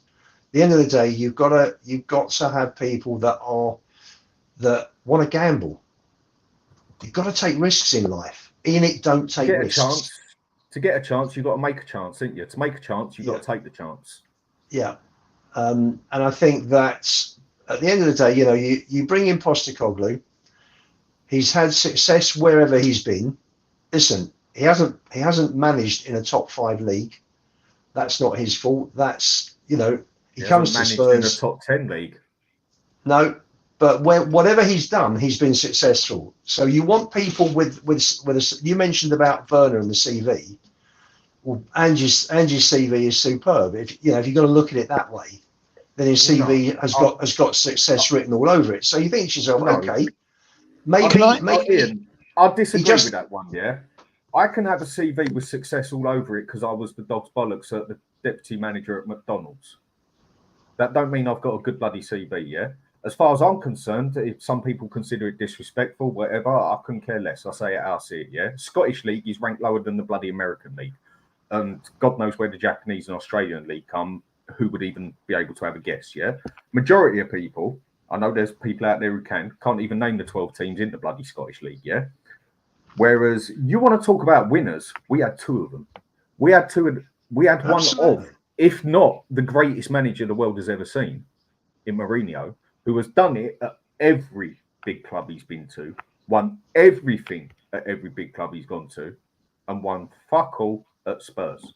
And then Dan, can I ask you a question about him? World-class manager who couldn't do it either. Can I ask you a question about Ange? To both of you, and I suppose everyone in the chat. I think in this fan base, what we're very good at is overhyping players, right? So for example, I'm seeing videos being put together of Bergvall being the next Messi. Archie Gray is going to be the next Rodri. It's what we do, right? I think that we've done it again. I'd like to get your opinion on this. I think we've actually transferred that energy into our manager. I think, again, it's an unproven manager from a point of view of a top club, right? You can be at Celtic, you can play that way you play at Celtic, because let's be fair, Celtic are going to win that league year in, year out anyway, right? So you can go and play that gung-ho style of football. I think we are doing the same with him that we're doing with any of these young players. For some reason, he's getting this hype that he is a superb manager. I'm not saying he's not a good manager, by the way. Please, I want to be really clear with my words. I'm not saying he's not a good manager, but he's being hyped up to be this serial winning manager. All of the Australian fans absolutely jump down my throat the moment I critique anything about the man. And they say, oh, in his second season, he always wins leagues. I hate to break it to you. Not in the Premier League, you don't. You don't turn Tottenham into title winners in your second season. Do you know what I mean? If Conte couldn't do it, if Mourinho couldn't do it, why on earth is this guy getting more praise and backing than those managers did? That's what I can't understand. So we've got my point to all of this. Do you know what I think it is? Do you know what I think it is? He talks a great game. He's a fantastic communicator with the press. He's first class. And the start he had built the legend, built that up. So you got 10 games, you got 26 points. He's won the manager of the month the first August, September, October. So all of a sudden the whole thing has been blown up. Me personally, I wanted Nagelsmann. For me, when Stellini went and Mason, or the one Liverpool just got. Who, Slots? No, I didn't know anything about Slots, to be honest with you. But Nagelsmann, I thought, when Leipzig came down, and that year, it was 4 years ago, wasn't it, when Werner scored the goal from the edge of the box at our place. Leipzig killed us. They were playing such superb football, and you can see how Germany are playing now. They're playing great stuff. Mm-hmm. A lot better. So yeah, my point on this whole talk, yeah, we want all the deadwood gone. Of course we do. Dyer and Ndombele, Sanchez, Tanganga, Sessegnon, all gone. Spence might be on his way. Lo Celso, Reguilon. Okay. But on the negative side of it as well, yeah, like I keep getting told by people, I've just been labelled on one of the toxic ones, whatever else. Like people think, I think people learnt me, I couldn't really care less. I say it how I see it, and if I'm wrong, I put my hands up and say I'm wrong. Give me something to be wrong about that I've actually been wrong about in saying that Spurs weren't going to win nothing last season, that he screwed up completely, that the manager ain't going to change his tactics. Don't worry, he'll adapt, and he adapted with 2 games left to go. He also done some good things last season. But also, I think I've repeated this 100 times, I'll say it one more time for you, Ian. I think he had the easiest job a manager has ever had in football since football's been known about football. And it's usually one of the harder ones, and that's winning the fan base over from a broken club that Tottenham were. That's all he had to do was come on and say, right, boys, kick the ball forward, play attacking football. Bang, he'd done that for 3 games, 90% of the fan base all over him. He's the best manager since Slice Wood. Yeah. And for me, it was a simple job he had. And then when the pressure came on him, to me, it looked like he folded. He'd then go 3 games, go 3-0 down and not make a sub until 3-0 down. And then the following game, we go 1-0 down. You think, here we go again. And he makes the 2-3 subs, and it changed the whole game when we win it. And you think, yes, the manager's learning. 2 games later, we go a goal down, and they're attacking us the same way. It's the same goal that it has been for the past 20 games. And then he waits until we're 3-0 down before he makes a change. And it seems like, well, aren't you learning yet? Now, everyone says to me, this is a negative attitude. You've got it in for Ange. You've got it in for... No, I'm only going by what I see with the club and the manager. Now, if anyone can say to me and say that defence last season was positive, please do tell me how. Please do tell me how I'm meant to look at this manager's tactics of his defence and say there's something good about it. Because for me, attacking, having a good strike force wins you a cup. For me, having a good defence wins you a league. But that's just the way I see it. How do you see that, Ian? No, I fully I think agree they're all with legit you. things I've said. It's not just being negative. It's how it is. But if you want to break it down, first 10 games of last season, we got away with a few results. Yeah. The football was much better. I mean, I'll just give you an example. Man United at home, Fernandes and Rashford missed open goals, with headers. We could have been 2 down at half time. We came through. Chelsea was a disaster with the injuries and the red cards. Chelsea is just what it was. It happened. That's right. It happened. And do you know what? He was brave, and he played 9 men on the halfway line. And if Dyer had been half an inch further back, we'd have come away with a 2-2 draw. So it was brave. It didn't come off, but at least he had a go. Was it brave? Was it brave? Yes, I think it was brave. I think it was. I'm gonna chuck this in the category of stupid. Not your opinion. His management. Listen, if you got 9 men, Sav, if you got 9 men, what are you going to do? You're going to just sit on your own 18-yard box and wait for them to score. Because sooner or later, with the 2 extra men, they'll find the space. You may as well just go for it. You've got nothing to lose. You've seriously got nothing to lose. But the top managers in world football wouldn't have done that. And this is the difference in mentality. Who said he's a top manager? But who said he's a top manager? No, but this is my point. This is my point. We can sit here and say it was brave.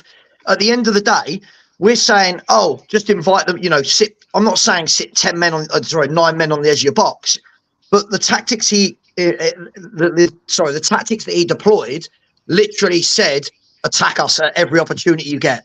We didn't even make it hard for them. We didn't even try and make it hard. They should have scored about 20 in that second half. And then the worst thing is you've got Kulu coming out and saying, we won at life, and our fans are going, yes, that's good. No, it's not. We were humiliated. With that, Well, no, So I disagree. Hang on. They scored 2 goals in added time. I wouldn't say we were humiliated at all. What bothered me more was the following Saturday we scored a goal when we had the chance to go ahead. I'm more with you on this one, Ian. Yeah, I agree with what Savva says, but I'm more with you on this one. You know what? Sonny could have scored. Fair play, he took the chance. I can go with that. It wasn't. But then you move on anyway, most probably. Sure, but then you move on. Wolves away. Maddison's injured. He plays Højbjerg as a 10 instead of Lo Celso. He plays Dyer. He plays Dyer, who had no future at the club under Ange, and Ange knew that. But because he'd done okay against Chelsea when he came on as sub, he played him instead of Phillips. And even then, when we're 1-up and we're backs against the wall with 5 minutes to go, he should have brought Phillips on. Should have brought him on. Should have worked the substitution so that Phillips came on. Moving on from there, you then move on to Villa at home, 2-1 down. Okay, Matty Cash's tackle on Bentancur changed that whole game. But you're 2-1 down. Lo Celso has probably run out of gas. You've got Donnelly on the bench. He put Skip on. He did exactly the same for West Ham. We're 2-1 down. Same substitution, same players. You move forwards. You move forward. I stood behind that goal at Brighton just after Christmas. We should have been 7-0 down. They hit the woodwork twice. Vicario made 3 great saves, and they went in 2-0 up. And he did nothing to change it. Fast forward several months. Fulham away, 3-0 down. Waits to be 3-0 down before he puts the subs on. The Liverpool was poor, wide open again. It's the style of football. At least with Liverpool, he did change the zonal marking to actual man marking for corners, and from then onwards, we looked far better defending corners for the last 3 or 4 games of the season. So you hope that maybe he has learnt on that point. But there were so many selection errors. You know, you look at it. I mean, these are the ones that come up, you know, that I can think of. You know, if I go through the games, I could probably think of more. You know, it's the whole thing, you know, giving away silly free kicks. The zonal marking that cost us 2 points at Everton in the 93rd minute. That cost us a lot of games as well. That's right. I've got to jump down. Okay, mate. I'll speak to you soon. Sorry, guys. Have a good holiday. See you guys. Yeah, cheers. Nice to meet you, Ian. Big up, Allan, and thanks, Dan. yourself. Take care, guys. Bye-bye. Take it easy. You know, so for me, Dan, Ange was a real mix of very good and very bad last season. What I think ruined the season in terms of Champions League for Spurs. And funny, I mean, and I've got to caveat that by saying that at the beginning of the season when Kane left, I actually said 6th place would be good. So I'm not complaining about 5th. But having seen where we were, to not finish 4th was down to the style of football that we played and just being wide open. I mean, all the time, you know, zonal marking at corners and being caught on the counter-attack. And to give you one example, Arsenal was a perfect example at home.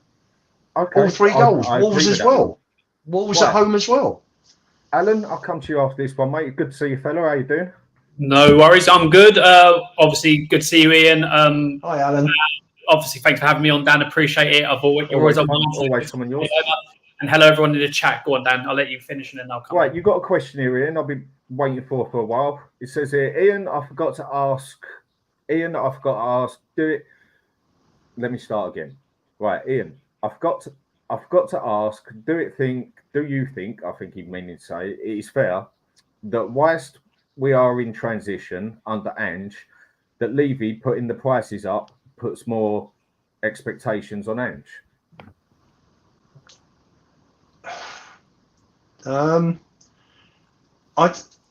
When he's saying prices, he's talking about seat prices, isn't he, for fans? I presume so. Is he talking about? I mean, can whoever sent in talk about fans, or is he talking about the prices he's putting on players' heads? I think he's talking about fans, like fans' expectations with money going up. Expectations should go up. Well, it's easy to answer that. For me personally, if you are charging fans the highest prices, and I think they are worldwide on average, then because we don't get any league games, do we? Sorry, we don't get any cup games, rather. It's just league. Arsenal do get cup games, although their games, although their prices I think are slightly higher, they have more games, so the average per game is less. I think it is an absolute liberty. I think if you are being charged the highest prices, if you're being charged the highest price for the theatre, you want a top show. If you're being charged the highest price at a restaurant, you want a Michelin star, don't you? Restaurant. You want top food. You want top food. I don't eat Harrods. Exactly. I don't. Correct. But we seem to shop in Aldi. We seem to. He's very, very good at buying players for the wrong prices. Madison, 30 million. Why? Just been relegated 1 year on his contract. Basuma, 25. Brighton don't sell players for 25. They get 50, 60s and more. Why? Because he's got 1 year left on his contract. Paratici found some great deals, which was very of the last decade before Neymar, just the sales for Neymar. I think it was one other, wasn't there? With two mad transfers that just rocketed the transfer fees. But he's very good at doing deals. Modric came up for no money. He moved like lightning. Dele Alli came up for 5 million. He moved like lightning. When there's a great deal to be done, the geezer's terrific. He goes in and he closes the deal. So for me personally, I expect to be seeing players like De Bruyne at White Hart Lane. If I'm paying the highest prices, then I want to see the best players. Right. Does it put pressure on Ange? Probably not, because Ange is in his own bubble and he's got to bring. He's under pressure anyway on 5 million a year. What you've just said there, Ian, yeah, that is what you expect to see. Same as quite a few of us. Yeah. So how can I get excited about us signing a bloody 18-year-old that hasn't even played in the Premiership yet, who everyone keeps telling me could be high potential? So, Allan, as soon as you just come on, mate, I'm just having this random talk in here, basically, about with all the deadwood we're getting rid of, get rid of the negative supporters as well, stick them on the deadwood, seeing as so many people get called negative these days because of, I suppose it is a negative opinion towards Spurs. But I know the transfer window goes on for another couple of months and everything else, but by what we've done so far and what you've seen over the past year with Ange and that, what do you see that there is so much to be positive about that all these negative people are just so wrong and shouldn't even exist? Look, for me, I'm going to be as honest as I possibly can. I think as a fan base, we're so divided, so tribalistic in how we see things. If you're for the club, everything's rosy, everything's fine. You know, there's other reasons why things are going wrong. If you're against, then nothing they do is good enough. And for me, I like to be as honest as I possibly can and see both sides to it. Look, we've had some good signings under Ange. We can't say we haven't, but we've also had some poor signings under Ange. And I'm sorry, people that will sit here and say every single one of them is an Ange signing, I'm sorry, I disagree with you. And you can't tell me people that have come in like Phillips, Veliz, are the ones that are his signings. Quite clearly, didn't get game time. Well, Veliz sort of did, thrown on at the end when we were in panic mode. But apart from that, others have literally just gone out on loan. You're telling me that Gray is the answer, considering what Ange's words were towards the end of the season, we will be challenging, or I want to challenge for a title. You honestly believe that Gray is that person out of everyone that could be got that is the one to push us on to challenge for a title and close the gap to Arsenal, Man City, Liverpool? I don't think so. Last season, on position-wise, yep, we did. Hold on, I'm getting playback. I think it's my end. Let me just have a look. No, it's not me. I can hear myself, so I don't know what's going on. But, yeah, look, in regards to what we did last season, place-wise, 5th, we finished ahead. Let's not forget the fact that, first of all, statistically, we didn't do as well. Like, we conceded just a couple of goals less. Obviously, he's got scoring-wise. People say he took Harry Kane out of the situation, so we did well for that reason. Yeah, that's true. But also, you've got to remember, Chelsea were awful, Man United were awful, and Newcastle were nowhere near where they were the season before, which everyone thought they would kick on and get closer. So this season coming, will we see these the same teams have bad seasons? Do you think they will improve? If they do improve, I think we'll get a right picture of where we're at.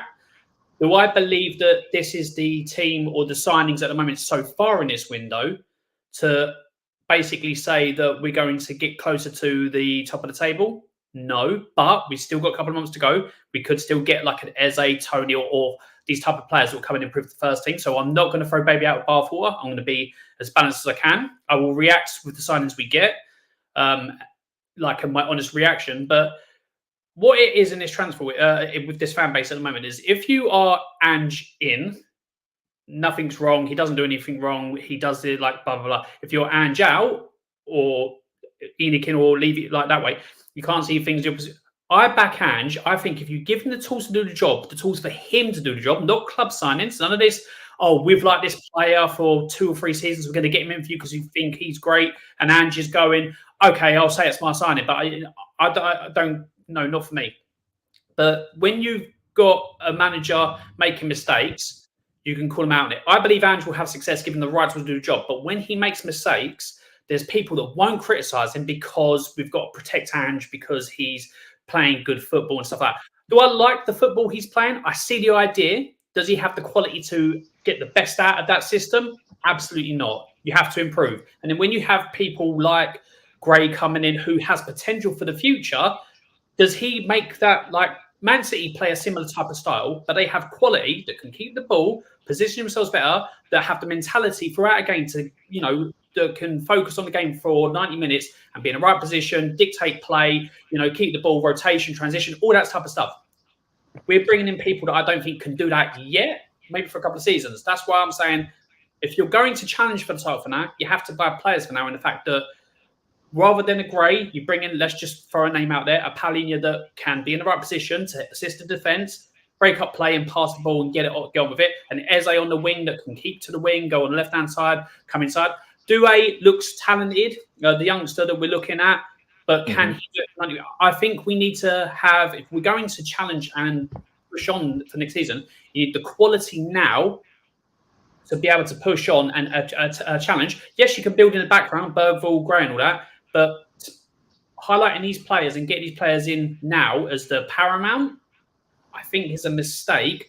If we're looking to challenge, if we're not and we're building for a future, like Spurs always do, we build for a future under Poch, under all these managers, and it's never quite happened. If we're building for a future, then this is the team we are going to have, and it's going to take us 3 or 4 seasons, and then it's up to fans to decide whether you're going to wait 3 or 4 seasons for success or not. For me, 16 or 17 years is enough for a trophy, and I can't be dealing with another 3 or 4 until we may get to where we want to be, because not all of these signings will work out. And I'm just like, I don't know what we're doing as a club at the moment. I'm hoping the right players come in towards the end of the transfer window and we go, that's what we're doing. But at the moment, I'm like, potentially for the future, good. But as of right now, not so good. Can I come back on 2 points there, Allan? Yep, go for it. Firstly, we finished 25 points behind, 27 points, was it 66? City were 91, 25 points behind. Yeah. If he changes the style, I mentioned this before you came on, you switch to a back 3, you're going to gain far more points. We're not going to lose the amount of points, drop the amount of points we dropped last season by playing this kamikaze 2 at the back, where Romero and Van der Ven have got to make last-ditch tackles all the time. It's crazy. We get caught on a counter-attack. That's number 1. Number 2, you buy the players.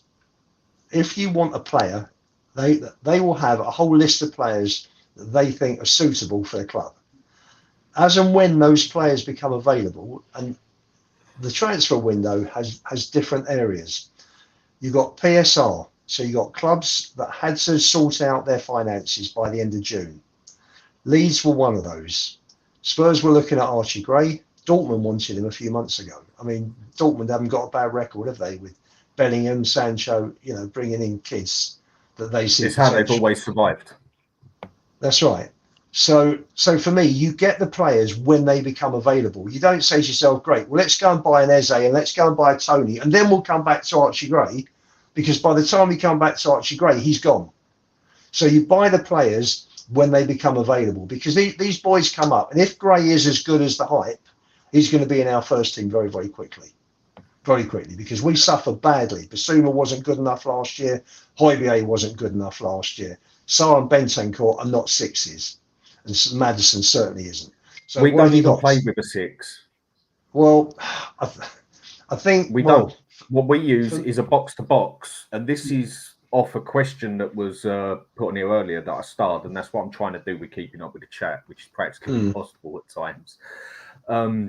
Why most fans can't see that Basuma is deadwood, can't play CDM. What do you think, guys? I don't think he's deadwood.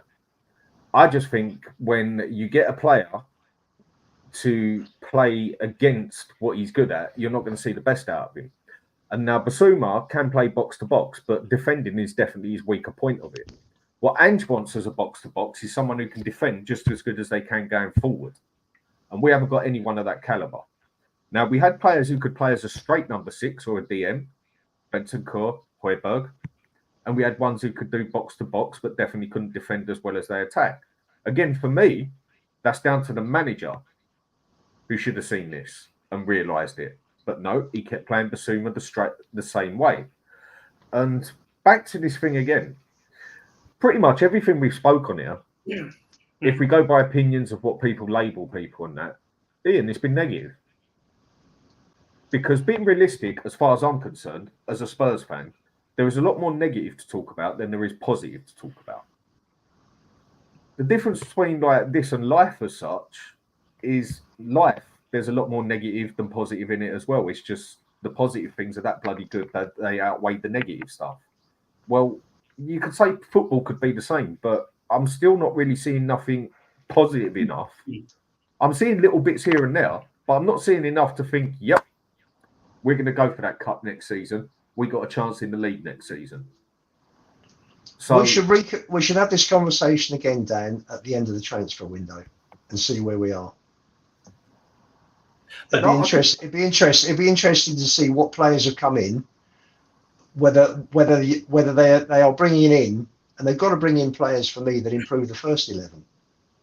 So this isn't against you, Ian. I think we spoke before in Spaces, and we're like, you like the gentleman that's messaged me. You're Ian that's messaged me to come on the chat, like my channel, haven't you? Are you the same person or not? Yeah. That's fine. I'm happy to get you on at some point. I'll message you back and all that. That's fine. But this isn't against you. But the last 3 or 4 seasons since I've been watching YouTube videos or content and stuff like that, and been dealing with people on X, like Spurs fans, all we hear all the time is this isn't against. This is about like in general. Oh, well, let's revisit after this, after that, after this, after that, to the point where we're like, oh, let's see how we do this season. Let's see how we do the transfer window. And we get here and we're like 3 or 4 seasons after. Now, I'm not going what's before because obviously social media is like not a new thing, but all this like YouTube content about like people with all their channels has come lately. But when we get to this point, we're like, we still haven't won a trophy. There's always like, but there's this reason, there's that reason. I want our fan base, like I've heard already through the end of last season and all the way through the transfer window from people on socials and that, this is the way we'll judge, like based on what we do this summer. And I'm saying to myself, that's absolutely fine. But when we get to the end of the transfer window, if it is a poor window and we miss a trick and we go backwards and stuff like that, when will this fan base finally hold the club to account as a whole? Not just Ian Levy, but the fact that business-wise, everything else we do absolutely fine in, like revenue this, revenue that, new sponsors, all this, that, and the other, new concerts, new events, and all that. You know, pimp out the Tottenhamhotspurstadium for whoever wants to come and, you know, pay money. That's fair enough. That's good. But when do we actually finally hold the club to account as a collective in the fact that, hold on, now, I'm only 37, so I've seen 2 League Cups, and I was just after the FA Cup in '91. I knew of it, but I wasn't actually a Spurs fan. I was a year later, so stuff like that. But learning the history of the club, we've got a proud tradition of actually being a cup team with 1 league. Mm-hmm. Like first, wasn't it the first British, like only team to be non-league, win the FA Cup and the non-league at the same time? Only club. No one's ever going to do that again. No non-league team's going to win the non-league and win the FA Cup. It's not going to happen. We're first is the English or British team to win a European trophy. One of them. We've Correct. got 63. There you go. So we've got heritage, we've got history, but because we haven't won for so long, rival fans just ridicule us. You've got no history, no stuff like that. Until Chelsea got their money, we beat Chelsea on all trophies. Like we had more than them and all that. So we've got a proud history of cup, but because of everything that's happened recently, this is why I'm saying fans are like, other fans will ridicule Spurs, and then us as Spurs fans, we allow top four as a fantastic thing. But like when you're like, well, let's win a trophy, let's try and win, like, I don't know, let's get closer in the league on that. But some people seem to be fine with, we'll get top four and we're good.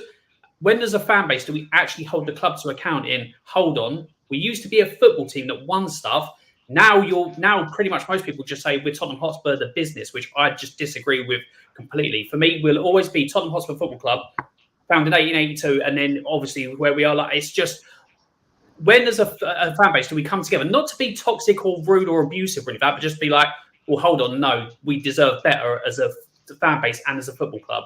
Is it this transfer window? How many more? And this is obviously because of what fans have said over the years and keep pushing it back. So I'm just asking. Alan, we come together as a fan base when we get new owners who want the club to be competitive and want the club to be in the game. Might not necessarily be good enough to win. No guarantee of winning ever. And I don't, I'm not. I don't think we're entitled to anything. You've got to be successful. You've got to work hard. And you've got to earn it in whatever field you're in. But while we've got owners who put profit in front of glory, forget it. We're just not going to get there. Yeah, and that's the thing. All I'm saying is, how many more seasons until we go to the until as a fan base we go to the owners? Well, hold on, rather than prioritize up or whatnot. How about putting that back into the team to compete, or have a manager that? Now look, Pep Guardiola couldn't turn this team into a Premier League winning team like the team we've got at the moment. But he took the League Cup seriously. He's won it, 5 times? Mm-hmm. He sees that cups win confidence, 5 or 6. Winning cups breeds confidence, breeds winners. And Mourinho did it. And he's built from there. Where do you see any Spurs? Like, we've had winners come to this club. Conte and Mourinho, whether you dislike their football, their mannerisms, whatever, we've had winners come to this team, and they're the only. Mourinho definitely. I don't know if it's Conte as well, where they've never won at Spurs. It's the only team they've never won at. They've won everywhere else at Spurs. And like, when you get hit with that stigma, when you get the type of top quality players that don't come, and we're always building for the future. Dan made a point on my channel that pretty soon, if we only get youngsters in this transfer window, Romero's probably going, well, hold on, when are we getting the people in the challenge? This. Like, he might start wandering elsewhere. How long till we I think we've got a basis there to work with, a foundation. But I'm just thinking to myself, how many times if we were to come in this transfer window and go, there's Eze, there's Tony, or who I wanted Jimenez, like I think he would work well. There's your Jimenez, there's your Eze, here's your. I'm just using Palhinha as a name, but like here's a midfield general that will tackle, distribute the ball, go through the midfield like Dembele. It's got all the attributes of top quality midfielder. Then I'd be sitting there going, I can't wait for the season. It's on Ange and the players. Don't care. Nobody can go after the board of the owners. Now we see what Ange and the players can do. But again, we're in this position where people will rightly so go, how are we meant to compete when we're given these players? Although, like, this is obviously with what else is yet to come. You'll always get the divide because as owners, you see the players we're getting in. Timo Werner, did anyone really want it back after at the beginning when he first came in? People wanted him in, but now people don't want him back, and we've got him. And people are sitting there going, well, it's the owners again. I want to get to a point where we watch this team. I think under Poch, the 2 years where he was there or thereabouts, almost winning the Premier League, Champions League, I think you saw fans going, well, it's now on the players and the manager. But every time I don't think we give the manager the right tools to do the job, everyone will go, oh, no, it's the owners, it's this, that, and the other. Well, you should be backing the manager. You should be going. And it's so divided. And I'm like, that's why I'm like, I just want to focus on talk and debate and have the conversation with people rather than, you don't see it my way, you're an F this and F that, and like, no, really, I don't want to, yeah. So, but I just want it to be where we go, Ange and the players is on you now. You've got the tools to do the job. You've got to provide, you've got to show us something. And at the moment, this summer isn't that. It isn't that. Well, go on. Sorry, I was just what you're saying was what I said earlier in the show, Alan. Oh, I didn't see that. My apologies. Yeah, Arsenal spent 210 million on Rice, Havertz and Timber last year. The year before, United spent 200 million on Anthony, Martinez and Casemiro. We don't do that. We spend the money. We spent plenty of money since British came in, half £500 million. but it's all on bits and pieces. You know, there've been some really good buys like Romero, Dragerson, Mickey. What they should do is say, right, go out. You need 150, 200 million. Go and buy 3 top players. For me, someone said to me, "Who would you buy?" A couple of months ago, they said to me, "Who would you buy for next season? Who are the 3?" I'd have bought Polinia as a 6. I'd have bought Isak and Eze. And those were my 3. And then you've got a team. Then change the system to a 3. Yeah. Play your wing backs. You're less reliant on your wingers now, because you've got your wing backs there. And the wingers didn't create. Johnson put some nice balls in, but that was sporadic. Although, funny enough, although his assists were I think he had 10 assists last season, which was pretty good, 10 or 11. Then you've got a team that could challenge. Yeah. Because I genuinely think we're 3 players away and a change of system. The change of system will increase our points total to about 75, 76, 78. Right. Yeah. Go on. The whole point of this, is basically literally everything you've said, bar maybe 1 or 2 things, has been sort of basically what I say, the majority of what Allan says, Savva, Alex, Stel, Maz, Dietrich, and a lot of others I can name. It's actually been what a lot of people would call quite negative, whereas personally, I'd just say it's quite realistic. So that's my question. When are people actually going to see that people aren't just negative because they want to be negative and they're just toxic and whatever else, but some people are just seeing it realistically and not having much faith in it with what they've seen, whereas other people just like to, okay, then maybe there is light at the end of the tunnel. Maybe there is. So, but the thing, Dan, the thing that I don't understand is when you get people that say you're this, you're that, and all that. Look, whether you're negative or honest or positive or wanting to back the club, I've not met a single Spurs player in everything I've ever spoke with on X or on here that when you've asked them a question, would they take this or a trophy? They always take the trophy. So as Spurs fans, we all want to win. You just see a different way of getting there. And yeah, at times you disagree and all that, but this is where you have a conversation, a chat, and get to the point where you go, well, you know, why are we not? But every single Spurs fan I've ever spoke to has always said to me, if there's a trophy there to take, we'll take it. But like the last time we were close to winning a trophy, we got rid of a manager that wins in finals. You know, we got rid of him a week before. What was it, 2 or 3 games before, wasn't it? No, 7 days before. 3 days before. 6 days before. The Monday before. Yeah, it was literally the week of the cup final. Now, people could say it was to do with the Super League. I don't think that. It could be to do with nothing. It wasn't. It was to do with his team, Allan. It was to do with his team selection on the Wednesday against Southampton. That's what it was to do with. I was told. Yeah, exactly. And he was saving it for the final. Now, look, at the end of the day, if a manager wants to do that to try and win a trophy, I'd rather a manager try and win a trophy than win a game that we were completely effed in the league. I won't swear, but you know, we're completely left in the league anyway. He's pretty much gone for, there's a cup there, let's win the cup. And our owners have gone, no, because of the team selection, if that's the case, and I'm just going based on it. They wanted Champions League, wasn't it?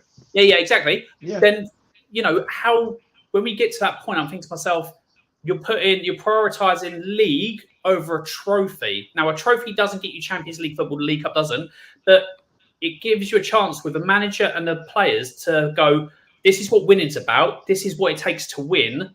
Let's go. Let's continue. Let's. But no, for this club, it was more about getting Champions League football. And people say, oh, but that's not the case. They want to win trophies. Then I just refer back to Ange last season. FA Cup against Man City, played a better team. We had a good team out, and they just. It was what it was. The Fulham game, I'm sorry, was absolutely criminal, making 9 changes. You don't use a cup game and make a change when you've been doing it in pre-season to find out who you can trust and who you can't, or who you think is going to be good in your system. To make 9 changes to go out of a cup competition in the first round, I'm sorry, that for me that was not that's unforgiven. Yeah, I can't forgive that. But we go again this season, and we'll see how we do. If we get to the League Cup and we go and make changes. I wanted to get Champions League football for this season. People said, no, Europa League's where we're at. And I'm like, okay, if we do get Europa League football, we can't go the whole, like, oh, let's play the kids then and let's focus on the league. We need to take the Europa League seriously. As soon as we get European football, Europa League, and we get into the transfer window, I see a lot of people instantly going, let's play the kids and let's go again for the league. No, if you want to get to Europa League, you want it to go in there because we can win it, then let's play the fucking first team and win it. You make 1 or 2 changes. You put like maybe a Gray gets a game time in the Europa League and then comes out, and then 2 games later he gets in a league, and you make 1 or 2 changes. You don't make 9 or 10 or 11 each time. And let's go and win the Europa League. Let's go for the League Cup. But people are already making excuses. Oh, let's play the kids and focus on the league. I'm like, no, if we're in cup competitions, let's go for it. Let's win. If we go out if we play a better team and just go out like we did with City in the FA Cup, fans won't be too disheartened about that. They'll be like, oh, another year without a trophy. But people are like, at least we've given it a go. When you make 9 changes, it gives everyone a chance, and even myself included, to go, what are we doing as a club? Why are we doing this? Alan, I think I wasn't overly. I'm on the other side of the fence to you as far as Fulham was concerned. The pre-season, I think he joined beginning of July. Yeah. Pre-season was messed up. The tour got messed up. One of the games got postponed, wasn't it? And then we played another it was a waste of time. That tour was a complete mess up. And I think he went into the season unsure about a lot of the squad players. And I think he used Fulham. I'm just trying to apply some logic here to his team selection, and he used Fulham as a chance to look at certain players. And you know what? I mean, it was a risk. Fulham made 5 or 6 changes that night as well. Fulham were coming off the back of a 2-2 draw at the Emirates the previous Saturday. We only lost on penalties. We lost on penalties. We didn't go there with 9 kids and get smacked 3-0 we still lost.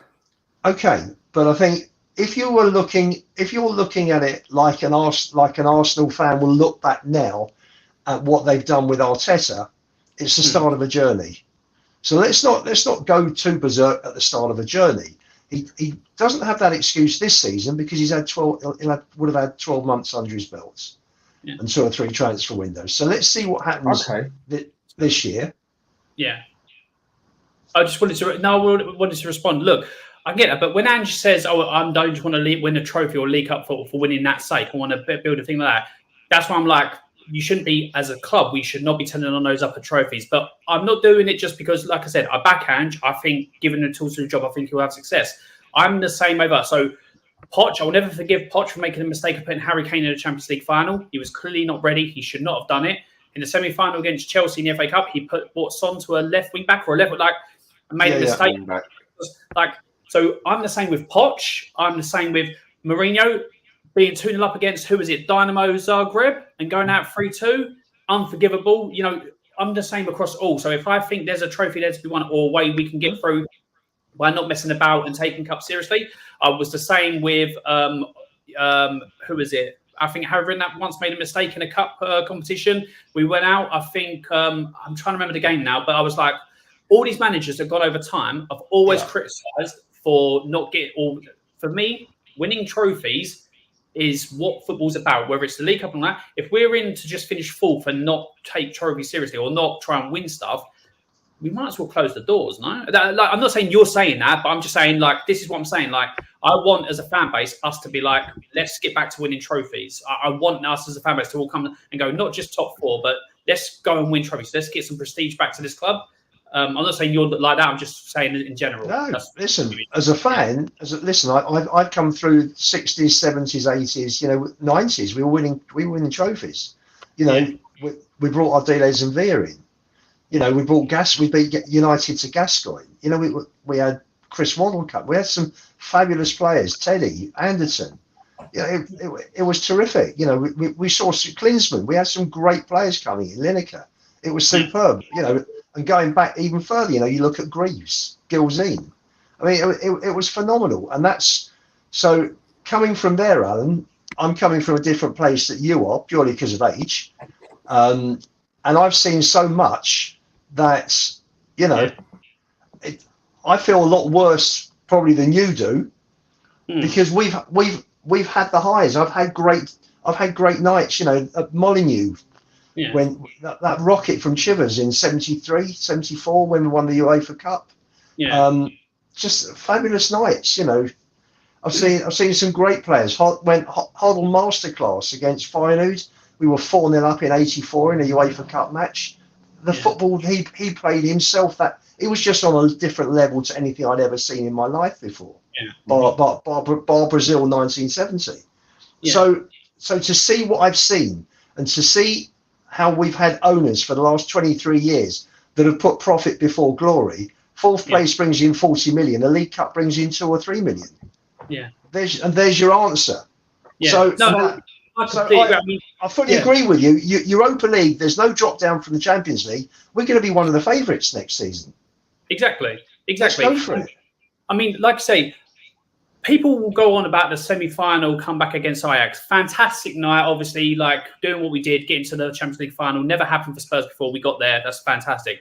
But that pales in comparison to the last time we won a trophy. I was 21 in a pub. I was absolutely hammered, celebrating, really peeing off some big Chelsea supporters. I was surprised I didn't get my face punched in. But that was the time where I was thinking to myself, like, oh, wow, you know, now I want to see the next trophy. And it's just never happened since then. But yeah.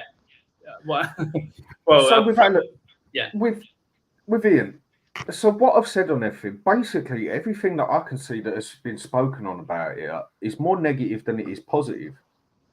But wouldn't you say it's just we've all been more realistic of what we actually want to see, but find it hard to see the light at the end of the tunnel when there's been nothing significantly that improves it yet? Yet we got the end of the transfer window to wait for. But so far, I wouldn't say so good. It's not exactly looking like we're going anywhere at the moment fast. Do we know if Ange will get backed? We don't know. But people only judge, a lot of people anyway, only judge on what they've seen in the past 5, 10, 20, 25 years.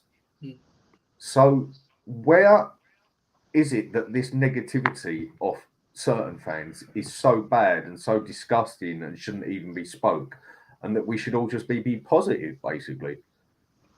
I just don't see how. Go on. I think in life, we can be optimistic. I think we haven't used that word yet. As fans, there's a passion and a love for the club, and even though I don't think we look like we're ever going to win a trophy under Enoch, because they're just more interested in profit. I'm sure if the chairman was watching this, I'm sure he'd probably agree with me. I don't think there's an argument there. You know, because of the fans we want to be positive. We want to be optimistic. And I think in terms of, you know, we've been talking about Ange. I'll just give you an example.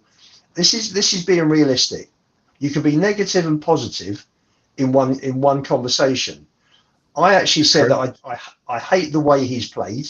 He plays 2-5-3. It's cost us Champions League. And then you throw a positive and you say, how you get round that, here's your solution. Play 3 at the back, use Porro and Udogie as wing backs. So you've got a negative, which is based on what I saw. You know, we all saw the same games. I'm sure, you know, we all saw the way Wolves broke from one end, from their penalty box to our penalty box and scored at the lane. I still call it the same goals every game, basically, wasn't it? It's the same goal. So we're all seeing the same things. We're all noting. We're all observing the same thing. We're all understanding the same problems with zonal marking at corners. Unfortunately, we didn't have Kane, who cleared a lot of headers when he was parked at the front post, a bit like Berbatov used to in the old days. But it's a positive. This is how you get around the problem. Now, whether he will change or not, I don't know. A negative was the amount of goals we gave away through zonal marking. From Liverpool onwards, Ange changed. Yeah. So that was a positive as well. So you can be negative and positive on the same points.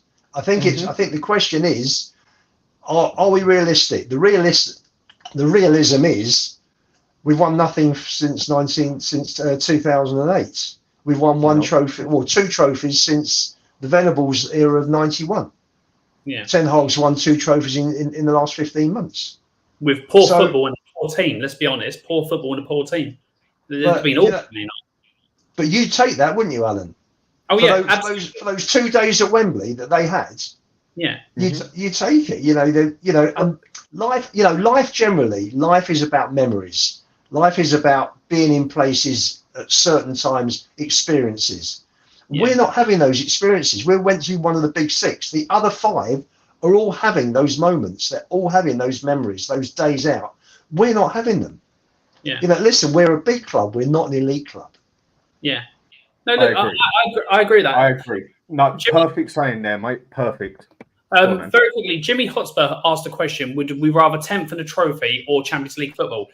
Well, I'll take 10th in a trophy because Europa League gets you Champions League football anyway, so you can do it that way. But let's look at it. When you look at a season, when do people go back and go, I can't, let's go back and see who got fourth? That's really important. People don't give a without swearing, people don't care who finishes fourth and all that. People care who won the league and then who won the trophies that season. That's what you look for. You don't go who finished fourth. Oh, I can't wait to see who finished second that season. People don't care. People couldn't care less. It's who won trophies, who won the league, who won Champions League, FA Cup, League Cup, or Europa League, Conference League. They're the trophies that matter. That's what people come back to. Look, I want Spurs to be successful. I want the best possible players we can get. Now, I'm not sitting there saying I think we can spend 250 million on 3 players. I know who you go for. I've said Ange, I think, can build a team or a squad using players around where we fit like 40 to 50 million, like with Van der Ven, Madison, all that. I think you can get players of that ilk in those positions, and I think he can have success. So I'm not going. There'll be people that sit at the opposite end, say, "Oh, all you want is ridiculous signings or like unrealistic signings of people 80, 90 million." Spurs will never pay that money until I think we get new owners. That's the only time we'll compete in that if we get new owners. So until then, I reckon we can get enough players in the 40 to 50. They're not all going to be perfect. They're not all going to be good, but I think we can do it because that's the area. But I'm realistic with what I believe our owners can do and what the manager can do. But a lot of people, like, it's so polarizing in this fan base that you're either really at one end of the spectrum. Nothing the club's ever done is incorrect. The owners have been fantastic all the way through. There's people who are like, they've never done anything right. And I'm like, I can give them credit for what they've done.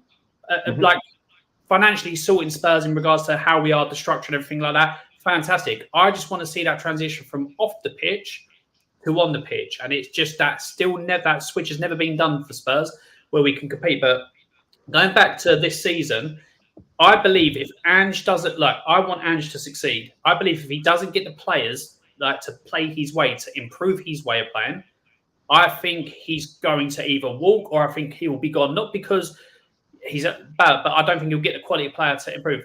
I don't think Gray improves or is the quality ahead of where Basuma or Saul or anything like that to make us. That takes us to another level. Takes us to another level. I think if you're going to play Ange's type of way, you need quality ball holders that won't get caught in possession, that will be switched on for 90 minutes, that can keep play taking over. With Man City, they just keep going and going and going. And Spurs, even if they're not getting through, they can keep going. They can keep creating chances. Spurs, the type of football we play, we have a lot of ball. We hold the ball. We have a lot of possession. But we don't create enough chances. Is that the caliber of the wingers? Is that the caliber of the striker?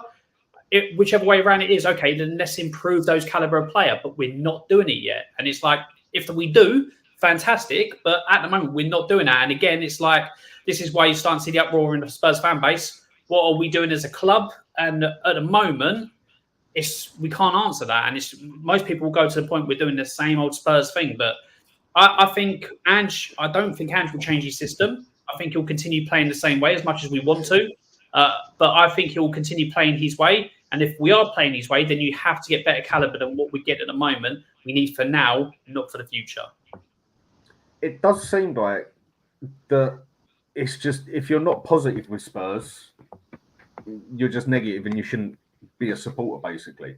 And I just think there's a few people out there that are willing to say it how they see it.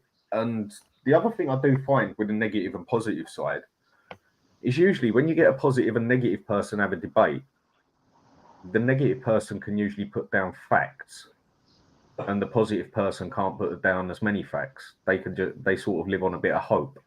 Now, I'm not saying there's anything wrong with having hope. Bloody hell, if you ain't got hope in life and if you can't laugh in life, you might as well just go and finish it now.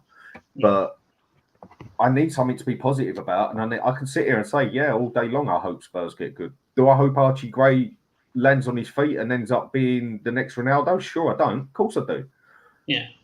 But what are the odds of it? It's highly against you. And just out of being realistic here, I'd have rather that money for him and Werner gone and got us Eze, instead of going for this player who could be good as an 18-year-old.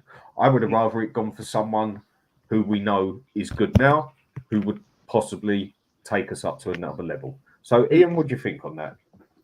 Well, if you look at it, the figures I'm led to understand is Spurs wanted 15 for Rodon. So the grey deal was 25. So it's 25 plus Rodon to make up the 40. We paid 30 mil cash up front. No, that's not what I heard. That's not what I heard. That's what I mean. News, you hear all different things, don't you? It's all different things. Spurs valued Rodon at 15, and why wouldn't they? The guy's a Welsh international. At the end of the day, you know, it's Spurs. Rodon cost Spurs that pretty much. So those are the figures I had. 12 months ago, who'd heard of Kobe Mainu? Who'd heard of Adam Wharton? And they're both out. They're both out in Germany with the England squad. So I don't see any reason why. You know, why are we the only club that never had kids coming through? You know, we've had Ledley King and Harry Kane in the last 25 years. Proper successful, you know, players coming through the ranks, and this is the best set of youngsters we've had since the years of Barnby and Caskey in the early 90s. So for me, that's a positive. There's some great kids coming through. You know, you look at Mikey Moore, Donnelly, terrific. Tyrese Hall, I think, if he carries on with his progress, is going to be superb. You know, when I watched George Abbott looked terrific in the under-21 final against Sunderland. But are these great kids going to hang about when we're still signing kids or mediocre players like Timo Werner, who's not even mediocre? I think he's fucking terrible. But are they going to hang about for that? And are these good players that we have got that are good now still going to hang about when we're just buying kids and getting Timo Werners and getting bang average players like Brendan Johnson in? Well, my personal feeling regarding Werner is that he's here for the year while Donnelly goes out on loan, and then Donnelly should be ready to come back in and play first team football in 12 months' time. Would you have rather just played the youth player there? Go on, Alan. No, not if he's not ready. If he's not ready, in terms of being a first 11 player, let's send him out on loan. Let him have a great 12 months, and let him come back with, he'll be more experienced. He'll be more confident. He'll be a year older. He'll be better, and he can slot straight in. I've seen Donnelly a few times. I think he's a cracking player. Well, one of my criticisms of Ange is I think he's handled. Look, we know the young squad we've got, like the youngsters and all that. We know that how good they are. It's obviously like the best it's been for quite some time. But I think he's misused them big time. I think there's been times where he's been 3 or 4-0 up in games where he could have given 15, 20, 25 minutes. Noticeably against Newcastle, didn't bring Donnelly on until the last, minute or two. And then Sheffield United, away from home, 2-0 up. The game was done by the 55th minute. And then what does he do? He makes changes of Emerson Royale, Højbjerg, people who are going. He doesn't give chance, like a team that's down, dead and buried. He doesn't give the team, youth players, any chance to come on and show what they can do in games that are dead and buried. Now, I think the most he gave in minutes towards like Donnelly or Dorrington at the end of the season was against Man City when we and I'm thinking to myself, it makes no sense. It really shouldn't. I think if you're going to tout our youth system and you're going to go, okay, we need to promote from within, then you need to give them more game time. I'm not saying that you have to give them 90 minutes against one of the best teams in the world or like best club teams in world football, but you give like in the game, like early in the season, let's just say one of our first, let's just say Leicester. Let's say they've come up, we have a good start to the season, we're 2 or 3 up, and then the last 10 minutes, I want to see a Donnelly or a Dorrington or whoever else coming on, whoever you want to name, Mikey Moore. I want to see one of these players come on for the 10 minutes rather than if Højbjerg stays around or Skip stays around, then them coming on. I don't want to see that anymore. Brian Hill against Chelsea, he came on with 10, 15 minutes to go against Chelsea when we were awful, 2-0 down. And I'm thinking to myself, why is he more? Exactly. And I'm thinking to myself, this is why I'm saying I want to see if we're going to have this good youth set up team and all that, give them a chance. You don't have to give them 90 minutes against big teams, but you can give them 10 minutes. I'd rather see Mike Moore come on than Brian Hill. Brian Hill, thanks for being here. Fantastic, but you're not good enough. Goodbye. And I just feel like he's missing a chance to give What's his name? Miley from Newcastle, Bradley for Liverpool. Oscar Bob, Man City. All these youngsters have come on and shown what they can do, and people have talked about them. We should be saying that about some of our youngsters, but we're buying youngsters in, and then the youngsters are sitting there going, "Hold on, all these people come in: Bergvall, Vuskovic, Gray. Where's my turn? Are we going to get a go?" And like Dan said, the more senior players of the team are going, well, where's the quality to coming in and to build the squad for now? It's not happening. It's a bit of a disconnect from what we're being told to what we're seeing. And that's why I'm like, I'm not going at the club. I'm going to wait to the end. But I'm like, I want to see it match up what we're saying compared to what we're doing. It doesn't seem like it's happening. Alan, the club have told us nothing. Used youth players. No, the club never does. No, the club hasn't. But like Ange wants to challenge for trophies and all that, so he's saying that. So that I would expect him to be like, "Well, I want to, so give me better." But we're getting youngsters, and it looks like it's always, a disconnect from what the manager wants to what we actually end up doing. That's the disconnect. So if Ange came out and said, "Look, it's a process. We're not going to get anywhere between for another 2 or 3 seasons. We're building towards the future," then I'd be like, "This makes sense." But when he's saying about wanting to challenge or go for the league title, that's what I'm saying. Then I think fans are right to say, well, we need players that were going to do that. We don't think these are it. This is what I'm saying the disconnect is. But Ange just said that. So this is why fans are now starting to hold Ange to account, saying, or will judge this season. Whereas if he'd have said, we're building something, then people probably would have gone, okay, it might take 2 seasons down the line, but we're going to build towards it. So that's what I'm saying the disconnect is. But he already made that statement, didn't he, of next season, we are going for that title. I want that title. We're going for it next season. Yeah. And again, we're seeing young people that people seem to think us negative ones. I mean, when I say us, I mean me and others who get rated negative. You're just digging it in for the sake of digging it. No, I've got not a problem with a player. I just don't think he's of the right caliber or ready yet to take us up towards to face Arsenal, Man City, Liverpool, even bloody... I mean, you look at it, what's going to happen this year? Man U are going to get dangerous this year. They mean business. It's already showing that. They're going and looking at players that have played in every competition, won competitions, like De Ligt. Wasn't too great at Juventus, been all right at Bayern Munich, but still is an international player and everything else, played in Champions Leagues, a whole lot, for 40, 50 million. Yet we're going out and basically spending 30 to 40 million on an 18-year-old kid that has never even stepped foot in the Premiership. That is my problem. I want players that can do it now. Because if we don't do it now, our players aren't going to hang about. And our youth are just going to come out and think, well, I'm at a club that never wins nothing anyway. As soon as a big club comes in, he's going to piss off anyway. Interesting you mentioned Man United. Listening on TalkSport, and they had Alex Crook on, and they were talking about 25% of the staff are being made redundant at Old Trafford. They're cost cutting. They're not going to be in for £200 million worth of players this summer, not unless they start selling, and they'll probably have to sell players like Rashford to bring money in. So, but the thing is that you're talking about owners that have continually backed whatever manager has been there, like United. I mean, they've spent a fortune, an absolute fortune. It's a lot of it's been on rubbish. Yeah. I mean, Casemiro, 70 million, had one great season. They won a trophy. Terrific. I mean, last year was horrendous. He's gone. I get it. But even the manager hasn't been good for him, but he has still completed more in 2 seasons than what Spurs have in nearly 30. Correct. But so we can't really piss the man, can we? But we're going out and getting players like Werner. We're going out and buying 18-year-olds. We're even to top this off at the end of this year. And I get called negative again for this one, and this one just made me laugh. Again, not that I give a fuck what anyone calls me. Call me what you want. It don't tickle me. But it does make me laugh when people just say, oh, you're just being negative because I think Kyle Walker is not exactly... Peters, that's the one, who's not exactly a step forward. Now, when I'm seeing players like that come up all the time, and that's all I'm seeing here is a little bit of, we might go for Eze, or we should go for Eze, or we could go for Tony. But that's all I'm seeing. It's like this other one that came in as well. What's his name? Disif Doi, whatever his name is. Yeah, looks the part and everything. But how many 19, 18-year-olds do we need in the team? We've already got a few there. If we want to do what our manager has told us that we're going to do, that's just holding the manager to his word. That's actually being respectful towards the manager as far as I'm concerned, because I'm holding him to his word.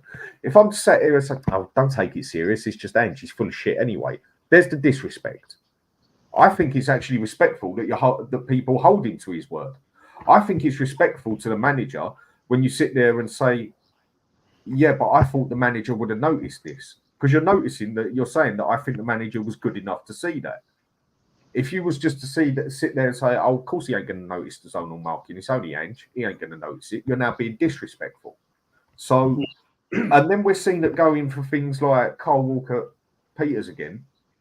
Well, where am I meant to be positive about? Someone tell me. Or am I just one of these negative ones that just sees negative in everything?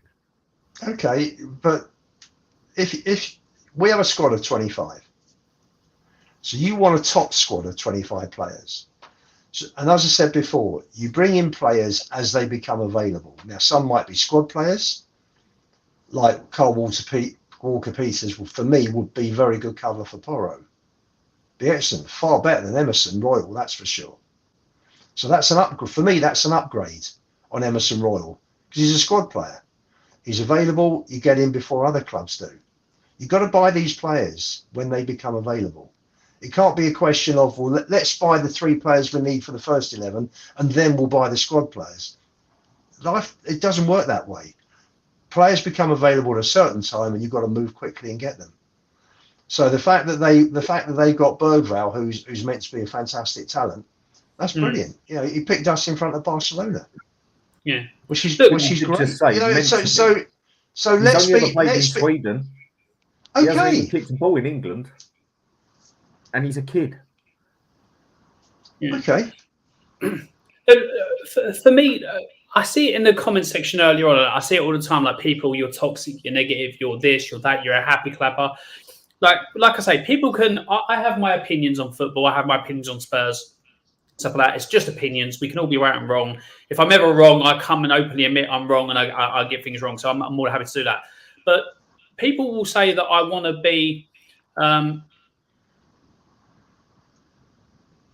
Oh, okay. I don't know if that's to me. I thought it was Allan Hogan is the hotel playing. I don't know. Anyway, what I'm saying is, sorry, I just thought a comment there was for me. But look, what I want to do, people say, oh, you're this and that, oh, happy clapper. Now, people take that as offensive. I want to be sitting here this season being the biggest happy clapper. There, like people like, I want to be sitting there clapping, absolutely cheerful and all that. We've won something. With this, we're better and all that. I want to be sitting there and people like tuning in to see me support. Like I support the club, but like getting happy, excited that we're winning stuff and stuff like that. I really want to be people like I want to do an impression of a seal on here, like clap my hands together, like and just be like giggling and laughing. That's what I want to do. But with the way we're moving, I can't see myself doing that. But people like I see all the disrespect in the comment section, like you're this, you're that, and all that. At the end of the day, we are all Spurs supporters. People can see a different way of doing things or think we're going to get there in a different way to what you do. This is why you have a talk about it. But what I will say is if we don't do what we need to do in the summer this window, like this summer transfer window and January, in regards to the quality players getting there, I do see the likes of Romero going. Now, people might say, oh, you've got Dragushin to come in, but okay, Dragushin will come in, but is he of Romero standards? No. He's down for Romero. Then you have to replace that. You then say like maybe somebody like Son retiring. Then we've got to replace that.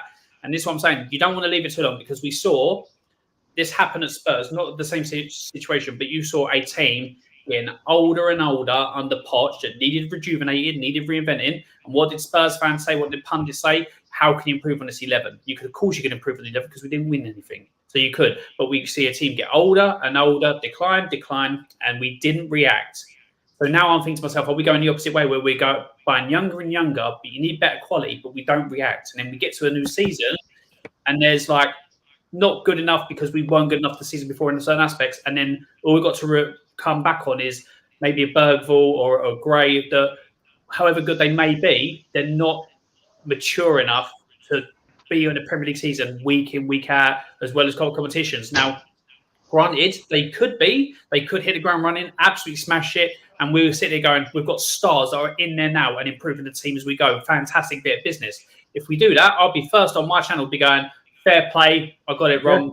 Well done to Ian Khalili, fantastic job. But how many times does that normally happen in football? That you buy just youngsters, they're better than what you think. You do it more than once because people say, well, Spurs have had Gareth Bale and this have come, but we've also had loads of youngsters that we've bought over time that have absolutely been awful and not worked out. Vincent Janssen was one of the ones, youngster from Holland, going to smash it, didn't do anything. Brian Hill, Clark, and Kudu was one of the people that season. Roden himself. Even in the pub, he's a fantastic winger and all that. He's going to do brilliant. Didn't do that. We've had loads of that over the seasons where it's got to a point where now we're sitting like, if this is the time where it changes and it works, fantastic, then brilliant. I'm more than happy to say we've got it right this time. But history says when Spurs buy young, majority of the time we buy quite poorly, as well as we buy poorly across the board. I'm not just doing it as youngsters, but we also buy it incorrectly when we buy for the bigger Richarlison and the Dembele and all that. For me, not to the level where you go, we want to pay that amount of money to kick on. They're not good enough. So we buy poor across the board, but I just don't want it to be another disconnect. I really don't. I'll tell you what I think, Alan. I think two things. Firstly, I'm amongst others. I've got friends who are Palace fans who are telling me how fantastic Adam Walton's been. And, and I'm thinking, we scouted Phillips from the same club. How have we missed Walton? And a lot of Spurs fans have said the same to me. This guy's terrific. He's come out of the Championship. So for me, if Archie Gray is on that same sort of level, then I'm delighted. Because, we have a habit of missing top kids. We don't seem to get them. Up to the last couple of years, we don't get these kids, do we? No. And the second point I want to raise is that we are very, very young into the transfer window, this one. Mm-hmm. There are two major competitions going on at the moment. You've got the Copa America as well as the Euros. A lot of the top players that, and a lot of players that we would be looking to buy may well be at these competitions. So it's going to take a bit longer this time to get players in. Not just for us, for everybody. So that's why I said you buy the players you become available that suit your requirements when they come up. If they're kids, as they have been, okay. Werner was on loan. I personally wouldn't have done it, but he was there. The opportunity was there. We had the option. We took the option. It turned out to be another loan. Bergvall was done months ago. Archie Gray was done. Leeds had the FFP or PSR to sort out for the end of June. So that was the period. They had to get it sorted by the end of June. End of August was no good to them. And you saw what happened with Forest, with Johnson and Brentford. Yeah. So for me, let's be patient. Let's see who we get. Maybe we'll get Eze. Maybe they will buy Eze. Who knows? Maybe they'll buy Tony. Maybe they'll buy Neto. Who knows? Let's just see who comes through over the next few weeks. None of the big clubs at the moment have made major purchases, have they? Who have City bought? Who have United bought? Seriously, who have Arsenal bought? None of them have bought anybody. Arsenal on the verge of signing Calafiori, which I'm sorry is something that we could do with as a player. So they're close to that. But again, I agree with what you're saying. That's why I'm not throwing baby out of bathwater, as the saying goes. I'm waiting to the end. I can be critical, but I can be like, let's see towards the end of what we are. But with other teams, quite a lot of the other teams you mentioned, like Arsenal, Man City, they don't need to go and do a lot of they need one or two to keep them at the top because they've got such a good squad at the moment. We need wholesale changes. We need to be honestly sitting there saying that Spurs can compete and challenge for a title. I reckon we need at least another 8 to 10 players to build a squad at minimum. So we've got a lot more work to do. So we should be doing early. We should be trying to get the players we need to. And if these are the players and these work out, fair enough. If not, then we'll be sitting there going, have we wasted money? Have we done, we'll have to wait and see. But I'm not going at Ange or thing like that too early. But I want to see where we are at the end of the transfer window. But again, like I said, you can individually criticise or praise signings as they happen. But I'm not going to go just because of the business we've done so far saying that's it, season's over. We have another 2 months to see what we can do. But Werner, when Ange was like, well, the front line's a problem, then we go and get Werner back in. I'm hoping then we see a top quality wing or striker or both come in because that should improve the front line if we had a problem with the front line earlier. We'll have to wait and see. what I'm saying, I'm happy to wait and see, but at the moment, I'm not sitting here doing backflips going, I think we're making some great signings. I think we're making signings for the future. But always Spurs do the future thing that we need for right now. But for sure, for sure. But you know, Werner's cover. Werner takes Gil's place in effect, or Perisic. So Gil will go. Perisic is gone. You need. There's one replacement. Yeah. Which is Werner. So for me, it's not. He's a squad player. He's not a first 11 player. Well, we need better players than him to come in and play in the first team. So look, this is what I'm going to end it on because people got to go and the wife has come home and needs to kidnap the kitchen. The one thing that I found more than frustrating, if anything, out of this Archie Gray one was how quick we put our foot down and got it done. And then with every other transfer that seems to actually mean something, that seems to be worth something, we piss ball about for hours on end until someone else just pops in and says, do you know what? Thank you. Come again. I'll have that one. And then we have to start again. And Levy turns around and said, I tried. Dan, you don't know how long we've been working on this Archie Gray thing, and it had to be done by June the 30th. That was the deadline for Leeds. So there was a deadline. I do agree with you. But it showed how quick we can work. Well, look at Dele Alli and Modric. He moved like lightning. You know, as I've always said, players at the wrong price, Basuma, Maddison, moves like lightning, closes deals. Right. So, cheers for coming on, Ian. I'm going to have to end it there because otherwise I'm going to have smack round the ear up. And Ian, anywhere we can find you? Yeah, at Lubo_61 on Twitter. And hopefully the space is going to start pretty soon. I'll be on those as well. And hopefully back with you as well, Dan. I'm on Tottenham Hotspur, I think, next week. So, yeah, that's me. Okay. And Allan? Yeah, people know where to find me. Time added on. Obviously, Dan's on there loads of times. People in the chat know where to find me. Ian, I will get you on at some point as well. Lovely. Look forward to it. That's fine. So we'll have many more discussions about Spurs and all that. So, yeah, again, people send debate. It's not really a debate. I think we both want the same thing. It's just we're seeing like a difference of how we get there and stuff like that. But, you know, big up to Ian. Good to finally meet you and speak on stream. And yeah, I'll definitely get you on my channel. So yeah, lovely. Big up. Cheers, guys. What this has basically done is just basically shown someone being a bit more positive, others being a bit more negative, but it doesn't mean you got to be at each other's throat for it and label everyone for it. It's just sometimes out there, people just see a dark side. Some people see a lighter side. There we go. And if you look at a lot of it, there is always usually a positive and negative to it, or there's usually two sides to a story.